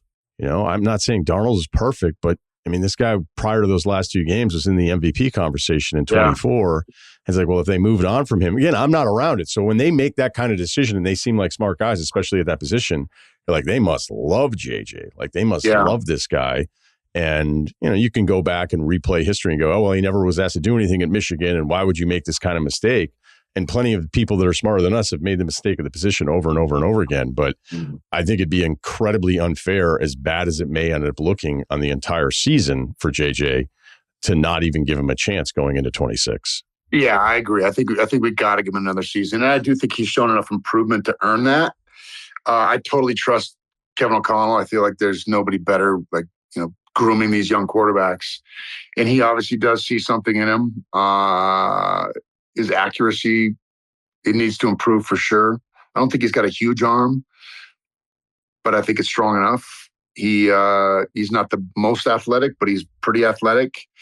But what I do like about him that I've noticed is that he does have that thing, that winning sort of thing, that he can will a team to victory. And I saw it. I was at the Bears game in Minneapolis. We played like crap the entire game. Offense looked terrible, but he was able to get us down and score a touchdown right at the end. Then we blew it by letting him run a 40-yard, a kick return back to the 40. And but so he does have that thing, and I've seen him do that a couple of years, and that's really what you want in your quarterback, is a guy that is going to give you a shot with 2 minutes left. And I feel like he kind of is. He does kind of have that thing, I think. So it's just a matter of KOC doing what he does. He seems like a hard worker. He seems like he's got the right attitude. Feels like a pretty good leader. But that NFC North is going to be good for a while. Yeah, it's a brutal division. And you mentioned like he might have that thing. And I don't know that he does or he doesn't. But at the end of the Bears game at Chicago in the beginning of the year, and it's that fourth quarter, and it's like, and just look at him out there, and he's got this intensity. He's kind of selling the whole thing. Like that personality is either going to be like the defining thing for him in the best way possible. It's like this guy always had a ton of fight in him, or it's going to be so bad the other way that it was like, can you believe that people were falling for this stuff? Because it's still too soon to really know like what the guy is all about, because Yeah. I think you probably appreciate this as an actor. I think we'd all know, if you've watched enough football, you know how you're supposed to act. You know how you're supposed to act as the leader and inspiring guys. Like sometimes I'll see guys mic'd up that are tapping the team, and it's like the quarterback has stunk for 2 quarters and they finally put together a touchdown drive, and then he's going to the offensive line. He's like, that's all we need. Like, keep going. And then sometimes I feel like the O-line's like, man, you're average as hell. Like, stop hyping us up because the mic is on. Yeah. Okay. This goes all the way back. You know, you take risks on these young quarterbacks, and sometimes they pan out. And so many times quarterbacks that could have been great were in the wrong situation, in a system that wasn't able to properly develop their talents. Well, I don't think that's the case here. I do think that any young quarterback is in a pretty good position to excel under Kevin O'Connell. So, you know, if he crashes and burns, it's because he just didn't have it. And, you know, it was just a bad pick. It wasn't because he didn't have the proper sort of mentorship or tutoring along the way. But I'm ever hopeful. You know, I want one Super Bowl ring before we die, before I die. I'm going to blow the horn this weekend, Christmas Day, for the Vikes game. Oh, you are? How's that get worked out? You know what? I got. Do you have to ask, or you can't ask because then it makes it worse? Listen to this. I hope I don't look like I'm bragging, but I got a call from Mark Wilf. I think you can brag. It's okay. Mark Wilf called me. I was like, whoa, the owner of the Vikings is calling me, asked me to do this. I got to do it, right? Christmas Day was tough because it was, it's Christmas. But I talked to my wife, and she said that, go for it. Just try to get back as soon as you can. So I'll probably go to the Horn. Probably I'll fly out at 6 a.m., go to the Horn, stick around for a couple of quarters, and then catch a flight back so I can get home for Christmas. But I got to do that, right? I mean, when the owner of the Vikes calls you, you gotta do what he asks. Yeah, what's the flight status on that? Because I know we've talked about those challenges in the past. It'd be great if he could send me his private jet. That Maybe would I be should have asked nice. him. Yeah, Christmas. He didn't offer that though. He didn't offer it.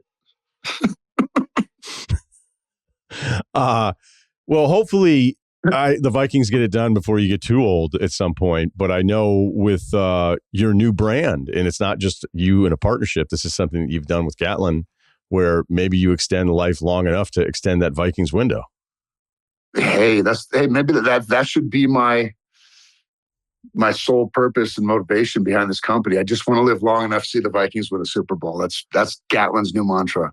Yeah, or look like your co-star Cap in Ransom Canyon. Yeah. That guy's aged. He's a handsome man, isn't he? James Brolin is 80-some years old and still looks like a supermodel. It's unbelievable. He's 80? He's over 80. I think he's mid-80s. We should look that up, but I think he is. We'll get IT on that. Yeah. No, your co-star, like it's kind of cool. They have this like father figure type thing for you. But look, as somebody who still likes to stay active, is out there in the wild, in the game all the time. What is this company? What is it that you're doing? What motivated you to say, I got to do something different as I get older here?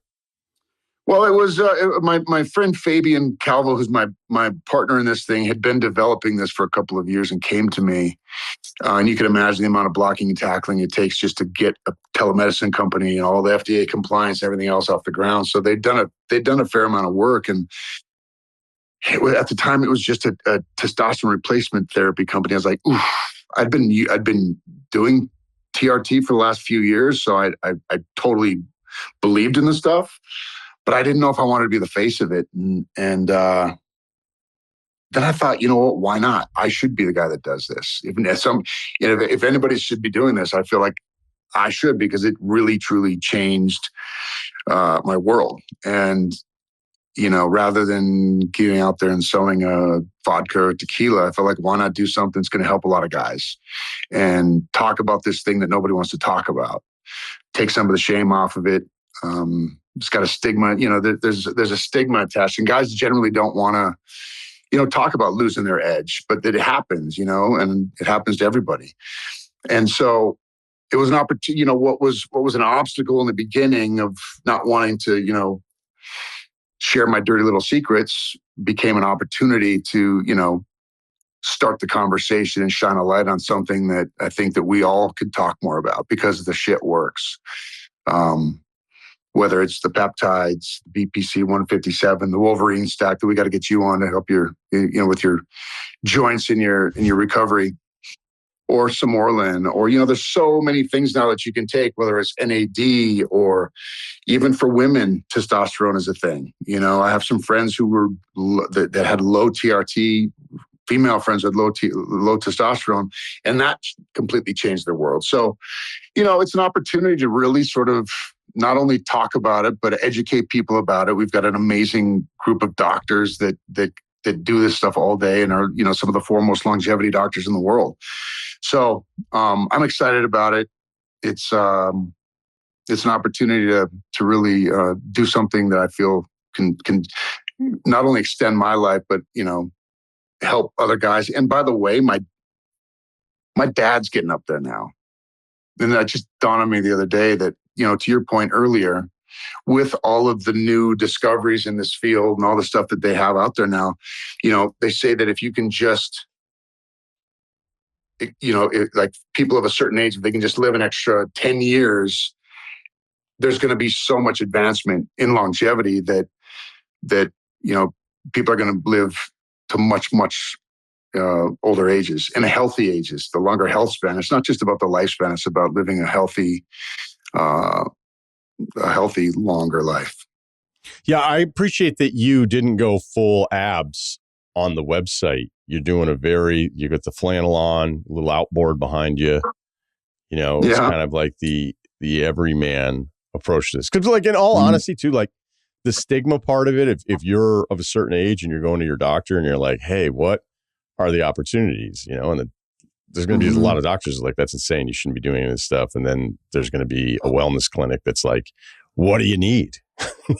So yeah, I think we're on the cusp of the very beginning of people understanding there's very mild things that can improve. And it's not a longevity thing. It's just feeling a little bit better, especially if you're staying active into your 50s.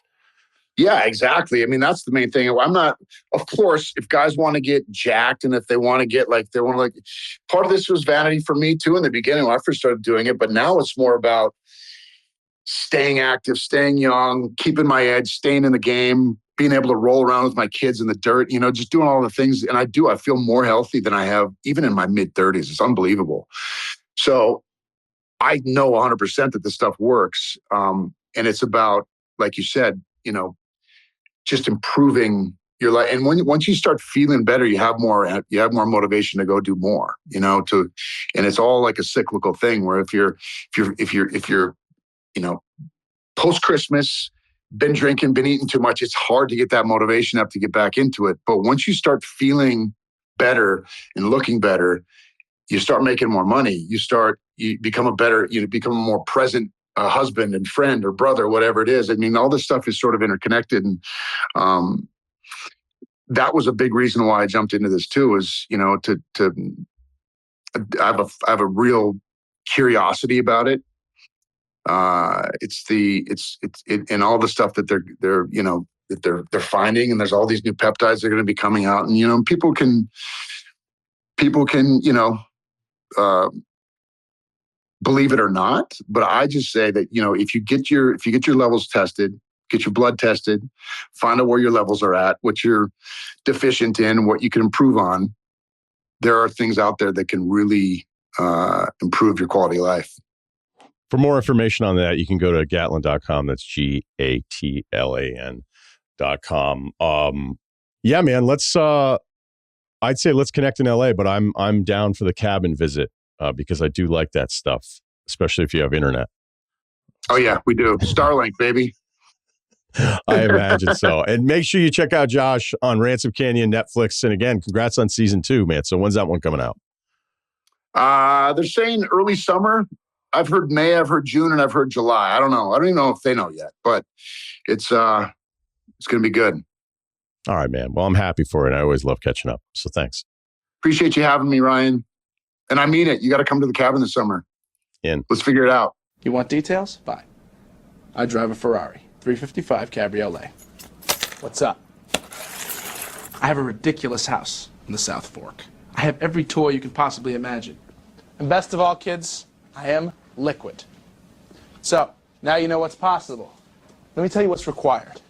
Life advice, rr@gmail.com. That is the email address. Just a heads up on our DraftKings Alliance pick for this week because the lines are not up as the time of this taping. Ceruti, we're just going to do a social post and we're good. DraftKings will be happy. Everybody's good. Back on the winning side. Yep, it'll be for the Friday night games. So, looking for that first dub. We didn't. There was only 2 games because the Cup on Tuesday, so we didn't do the King of the Court. Maybe we'll be back after the new year, but check the socials. We'll have it there for you. We've been good as a unit. We just haven't hit one parlay. So take the bets individually if you want. That's probably the way to go too. Yeah, there you go. That's what Sure, they love to hear that.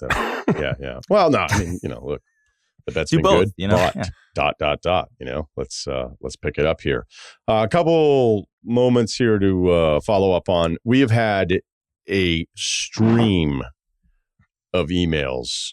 Like, I don't know if it's the wine spill follow up. We have a lot of people wondering about the guy who's trying to live with his buddies, but it's such a bummer reading all of these emails about guys whose wives cheated on them after listening to that story. That we're going to do this. No, I don't. I just want to acknowledge these guys are like pouring their hearts out to us in these emails. And I would say collectively, I'm sorry. Like some of these stories are just awful. And I just don't want to read them. Because like the guy who wrote in the original email, like, we don't know his situation. And I think there's also a thing that will happen when there's tragedy with someone else and there's a relatable tragedy that happens to you, then you want their tragedy to be just as bad as yours is. And, I don't know that that's fair to the emailer. Like he's already probably freaked out enough that we're even referencing any of this stuff. Because now it went from, hey, my wife's annoying to, does this mean she's cheating on me? I was just trying to fucking see if these guys were going to do the picks for the college football playoff. And now I'm questioning my entire life. I don't know that I want to be that important ever. Nope. I don't want this, we're doing well over here. I don't know that I ever want to be that important of a show.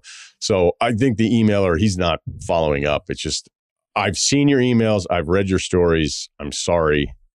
But I don't know that I want to bum out the original guy that much more. And everybody could be projecting on him, as much as they're accusing the wife of projecting on our guy that sent an email. So I felt like that was the best way to handle it. Some of those stories are brutal, man. Brutal. Okay. Glad we did that. All right. What do we got? Was that bad? Should I have done that? Glad we did that. Happy holidays. Yeah. Some guy's like holding 2 presents in his hand right now for his wife that he's kind of got questions about. And he's like, you know what? Just give me the plated one. Give me the plated gold. That's right. This is something I even forwarded to Ceruti because I loved it as soon as it came in. Ceruti's iconic moment, 26 years old, 5'10", not much for lifting stats, more of a sneaky cardio athlete, player comp, peak Rockets, Luis Scola, Andres Biendrins, free throw shooting, Tony Allen's jumper, Rodney Stuckey's body.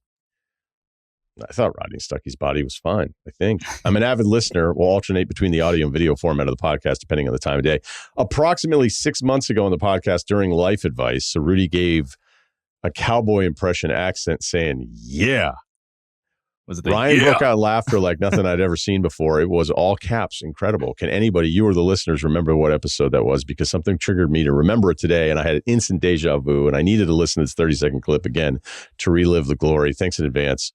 Would love if you do a live show in the Bay Area because of your love of Steph. Would allow you to eat free in the Bay Area for life. I don't know. We're going to be doing the Super Bowl stuff, which is a massive pivot because we thought we were done with Super Bowls. And now, because it's the first year, I was like, you know what? F it. We're in. Do you remember what this is? It was like a concert yell, right? Like the way I've described this, because I had a buddy, Bobby, who lives in the San Francisco Bay Area. Maybe a Marin County guy. Who knows what those guys are up to?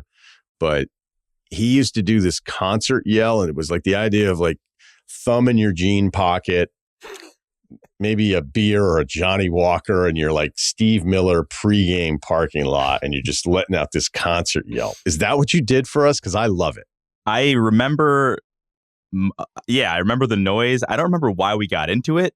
I use that a lot.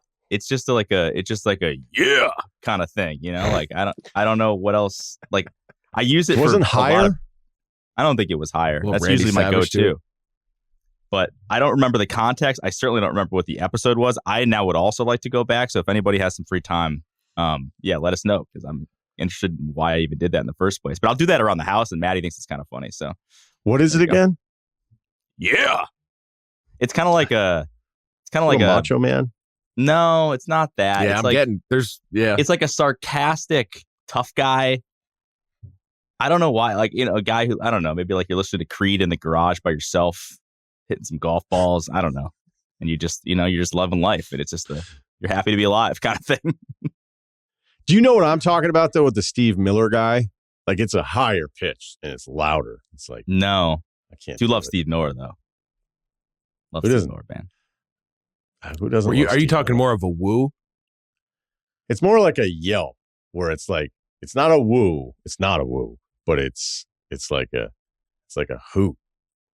You know, I don't know. This guy. Ceruti's the only one Bobby, who's not embarrassed to try it on the mic, so I guess we'll never get it. You can tell Ryan's like trying to describe it without doing it. I don't even know what. I don't know what you're it's talking a little about. embarrassing. Steve Miller, because the only Steve Miller thing that I remember is that like whistle in what's that song in Jungle Love. You know, he does the. You know what I'm talking about? Yeah. Great song, by the way. I'm just letting it fly today, apparently. My thing is so loud. The thing I'm thinking of is so loud that it would be. I gotta go turn the knob down on the right. I gotta go all for it. Step back a little bit. I don't want a guy in a car getting. You know, like what the hell. Fair. So, I don't know how it would be subtitled on Netflix. Nice. So there's always a danger there. Anyway, the show's not on Netflix yet, so don't worry about it. Okay, couple emails here. Lifelong Hooper missing the game? All right, we'll do this one. 28 years old, 6'5", 180, 6'11 wingspan, 3:57 marathon. This guy, is he real? No impressive gym stats, none needed after that. 6'11 wingspan? Yeah, sub-4 marathon? NBA comp, Rudy Gobert. I live in the paint, protect the rim, keep it old school on offense with a baby hook and drop step, can still throw it down when needed. On the court, I enjoy my job. Working in finance, I'm happily married, 1-year-old boy. Dilemma. I like how he organized this email. I miss playing real organized basketball, high school ball, college intramurals, running with the same squad all year. I find myself daydreaming about those days all the time. I moved away after college, so none of my high school or college friends are around. I play pickup regularly and have tried a few local men's leagues, but honestly, it's just iso ball, guys hunting for calls or dudes looking to start fights. There's no real teamwork, no chemistry. Most of the time, I'm not even having fun. My question is, how can I go back to truly enjoying basketball?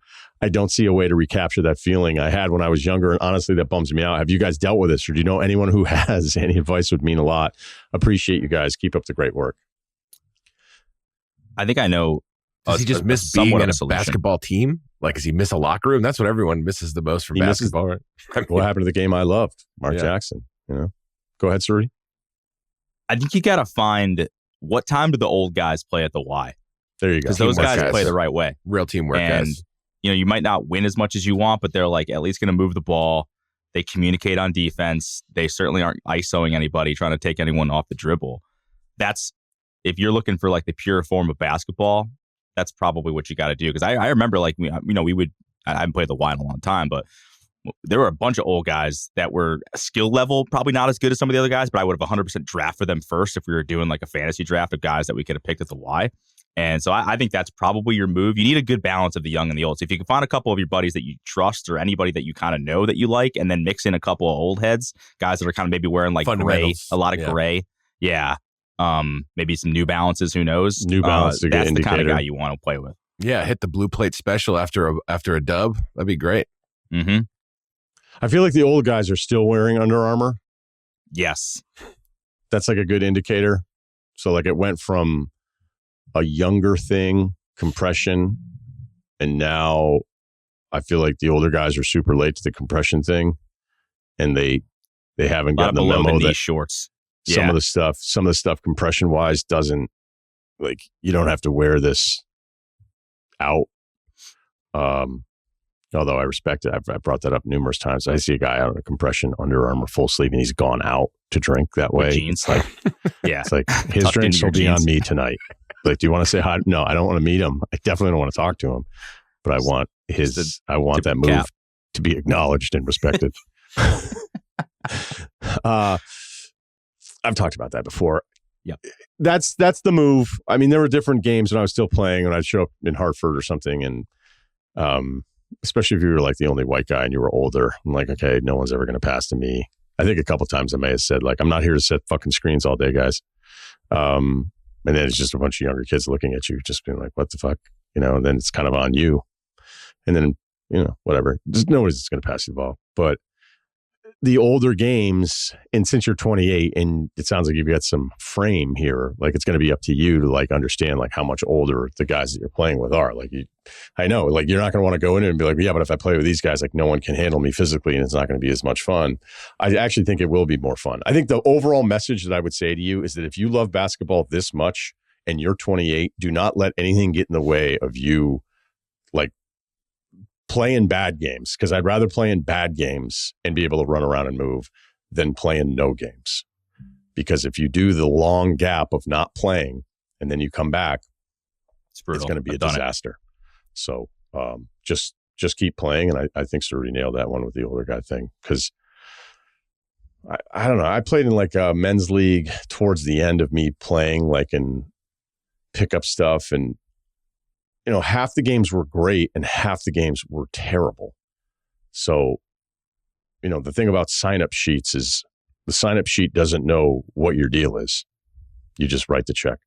Yeah. I got put on in my most recent pickup thing. I joined a league in town, and I think, did I say this before? I forget. I got put on like basically a free agent team. There was like 8 of us, or 8 or 9 new people. And the guy was just like, yeah, just throw them all on the same team. And that, great guys, but that was a disaster. No one had any chemistry. It was like one guy who was like kind of good. He shot a lot, but it's because like we needed one guy to at least be assertive. No one was that old, and no one really knew how to cut, move, and whatever. And I wasn't good either, and it was a tough situation to be in. Yeah, that's there's also like just way less leeway. If you're 6'5" with a 6'11" wingspan though, and you're 28 years old and you could still dunk, then I think guys are going to defer to you. So I'm a little surprised. Like, this guy's just about the game, the purity of it all, right? Because I imagine you're still getting touches, even if you're saying, like, if your offense is more like Rudy. But I think everybody would want you on the team. But again, boxing out, setting screens, getting back on defense, like, that stuff's just not appreciated that much. It's just a free-for-all of guys. But, you know, there's just, when it's new basketball players playing with each other, there's zero, like, tolerance for anyone else. If this makes any sense, and I'm not doing a great job of this, but if you're doing something wrong or you're messing up, but it's guys that you've played with, then nobody ever gets caught up in all the bullshit of like what you're doing. And you can be just as good. And then in a completely new setting, and then it's just guys get so mad at each other about the same shit that you would never get mad about. I mean, you could relate this to like, should we switch to zone? Is always the best. We're getting like eat up and eating alive. It's like, we can. I'm not sure that's going to solve our problems, but.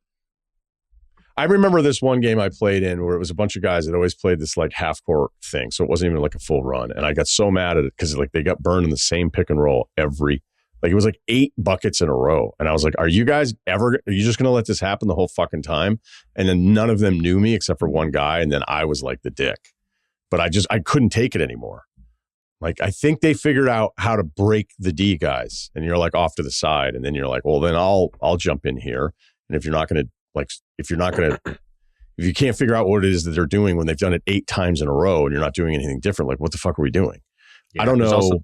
It's also the guy though too who like does the scoring maybe, or is one of the better players, but like thinks that he doesn't really have to get back on defense, and then yells at you at like his teammates for like letting layups happen. It's like, hey man, your guy's the one getting back and beating us in transition. Like, cool, like, you know, you made a couple buckets here, but we're net negative because you're not really giving a crap about the other end of the court. It's really the same thing as like having a relationship with somebody versus, you know, stranger. Our tolerance for a stranger is incredibly low. I mean, it's not especially even when that driving. profound. Come on now. Yeah. No one's ever Right. given anyone the benefit of the doubt driving. Yeah, not even that profound. Let's keep it moving. All right, how do I reject a relocation at work? 5'9", 31 years old, not listing weight or gym stats because I've been tanking the last few years to kickstart the rebuild. I like that. Lower expectations around you. It's kind of like when I used to have hair, I would let it grow out long and it'd be kind of like nasty, like hockey hair as that guy in the ECHL. And then I would get it cleaned up. And it's like, wow, look how hot Russillo is. I'm like, not really, but I just look better than before. I think that's a great move for you guys that are out there. Let yourselves go a little bit. Don't be Lego guy, don't be the same guy all 12 months. Look worse to then look better. All right, back to the email. Never played basketball, but high school football comp would be the height, ball skills, and brain of Wes Welker, but agility and speed of Tony Saragusa. Tough combo. I live in a large western city and work for a massive company. Headquarters out here. I've been working here nearly 10 years now. Generally enjoy my job and the people I work with. I've been a, quote, key talent, unquote, development employee, gotten top performance ratings, multiple raises, promotions, etc. This is not intended as a brag, more laying the foundation for my issue. That's fine, man. It's not bragging if you're doing it, right? I make decent money and we have good benefits. My wife also works for the company, is based locally, but she works remote. Over the summer, I got moved into a new department, not a job I applied for. Initially, was told I would have to travel to the main office 2 times per month. I was already traveling a lot for my previous role, so while this was not ideal, it wasn't a huge change for me. Then after I accepted the role, it was made clear to me that I was going to have to relocate. I was able to partially fight it off as my wife and I were expecting our first baby, a daughter we had 8 weeks ago. This past week, my boss told me that coming out of the holidays, she would like a more definitive timeline on when I would be relocating. I've already moved 4 times for this company, including moving myself back to a major mountain city when my job on the West Coast was eliminated and I was transitioned to a remote position. My family and my wife's family both are near us. We just had our first grandchild in July, back to the 8-week thing. After missing... wait a minute, not in July. Our first grandchild of our family, which we just covered again. After missing a lot of family events and time with our families in the last 7 years because we didn't live here, my wife and I do not want to move for the foreseeable future. Where I could use the help of this esteemed committee is, how do I tell my boss that relocation is not going to happen without fully torpedoing my promising career? They have roles in my city, but they are few and far between. I'm unsure if the decision will kill my chances to get one of them. I've been a great employee for 10 years, but I'm anxious that all my goodwill is going to get tossed aside in the spot. I'm a dead man walking, or am I a dead man walking, or is there a way to do this that won't get me fired? Kyle? I don't know what it's like anymore. I thought it was just like, I feel like I knew a bunch of people with dads who were just like, yeah, we're going to Tennessee now. I was just like, oh shit, okay. Like I think you think that happened? You think dad stopped moving to Tennessee? I don't know. I wonder if COVID, I think a lot of people started moving to Tennessee. COVID changed a lot of things. A lot of people were like, I don't have to do this shit anymore. And I mean, some companies were good with it. Some were like, we got to get back. So I just don't know. I don't know what like, I've been incredibly lucky where I'm, sitting in my wood panel basement here doing this thing in the stick, so to speak. But I don't know what it's like in the real world anymore for regular jobs where if it's more of a strong suggestion that everyone do this thing, or if it's just like, that's it or hit the bricks. So I don't know what it's like out there. So just to go back, he was not told that he specifically had to relocate. And then now it was kind of like on the table, and now they're just like, hey, when is that going to happen? Might have been like page 12 of his agreement. He said, quote, then after I accepted the role, it was made clear to me that I was going to have to relocate. Yeah, I think he probably shouldn't have said that part. Like, if he's stringing it along, though, and the boss is like, hey, after the holidays, I want some, he probably could have said that out front about the relocation. To be like, yeah, because now you look like you're moving the goalposts. Like now that someone asked you, hey, what's going on with that project? And you're just like, actually, I think this on projects is unfair or something. It's just, it might be tough to bring it out now that you've been basically quiet about it for this long. I don't like that I'm going to say this, but like, and I don't, nobody likes Toby, obviously, but like, this feels like an HR problem. Like you did not have to, this was not part of the deal. And now it's just sprung on you that this is part of you taking this gig. Like that's not really like a thing that should happen. That's something that's what the reason HR is there, to kind of protect you, even though it probably might like make you look like an asshole in the long term, and who knows, but like that's probably the most official and clean route you can go. I mean, maybe just be honest with your boss and just say, hey, like, this was not something we agreed to. And I just had a kid, and just kind of like lay out all the stuff that you have. Like, I like this company. I'm good here, but like, this is not something I'm really willing to do in the near future. And if it becomes a huge problem, then that you have to kind of raise it up the levels. But like, I think anyone would be on your side if this wasn't part of the deal when you took the job, or at least the new position. Yeah, this comes down to like the scouting report. What's the scouting report on your boss? You know, she's telling you she wants a definitive timeline. Now, is she, because bosses have to remember all of their encounters and you only have to remember your encounter with her, which is the downside of being the boss, is like you're talking to all these different people. And like, you know, I've always had some things in the past where I'm like, look, this is what was said. And, you know, the advantage is with me here because I only have to remember what you said to me. I don't have to remember everything that you said, like to all these other people. And it's very simple that you could have gotten lost here. She may be remembering this scenario as if you accepted the job after you were told that you were going to have to relocate. And it doesn't mean anybody's evil or anybody's doing anything different, but like, you've got to figure out the scouting report. Is this somebody that just forgets things? Is this someone that doesn't care and is going to just hopefully march right over anybody that's in the way of her decision? Like, she may fully know that you took the job before you knew this relocation thing, and she's thinking in the boss-employee relationship that you're just going to go with it. And, you know, the last thing I'd ever want to do is give somebody advice on this, and the guy checks in 2 weeks later. He's like, yeah, I just got fired. Thanks, man. But you know, every one of our professional lives, I think you could break it down to like something really simple. You'll be fucked with for a long time with the ultimate goal of hoping to do it to a point of like, you can't really fuck with me now on this. Ultimately, and it sounds like you're in a good spot too. Like 10 years in, you're probably getting close to that. Yeah, year 10, you've moved 4 times. If everything that you said to us was true, I mean, what's the worst that can happen by saying, I didn't accept it based on this for all of these factors. We just had the kid. He's here with his grandparents. The family thing is incredibly important to me. My wife already works for the company. I'm going to do everything within reason to want to work here for a really long time. I mean, if you don't at least stick up for yourself, then not only is this going to trample you, they're going to think of you. Their scouting report on you is that you're going to always give in. So this is always a case-by-case scenario here where, you know, again, we're just reading the email here, but like to that original point, like when I was at ESPN, I knew like no matter what was happening in all those decisions, for the most part, I'm like, yeah, but guess what? Like, you're kind of the we can fuck with this guy list. And it was a very short list of people that they couldn't do that to, but I was on the longer list of all these people. So I could get mad up until a point, and then it's like, well, how mad are you going to be? Like, you're still working here. You're gonna talk yourself into this tough guy thing, and then ultimately when it comes down to it, it's like, yeah, this is still probably the best option. I'm just gonna have to deal with the things that I'm gonna have to deal with until you think you can get to a point of, guess what? Now I don't have to deal with this anymore. I don't have to accept these changes or whatever. I don't know if 10 years is enough. I don't know if you've been valuable enough for you to be able to get away with that. But I, like anybody, I would say you at least have to offer them your position. And based on the timeline, if that's correct, be like, I would not have accepted this role. So we need to figure out another way to do this and be not defiant, but like defend yourself in a way that's, you know, don't talk for too long, which is something I would struggle with. But if you can just go, hey, here is the timeline. Boom, boom, boom. I've been this. I've done this. These are why the reasons I have to stay here. And let's see if we can't figure out some sort of compromise. And you know what? Sometimes with bosses, it's amazing because they just go, hey, this person's right, and I don't really have them. Like, you'll never know. And like some of the people that are managers that are listening to the pod right now, like, you know the shit you try to pull.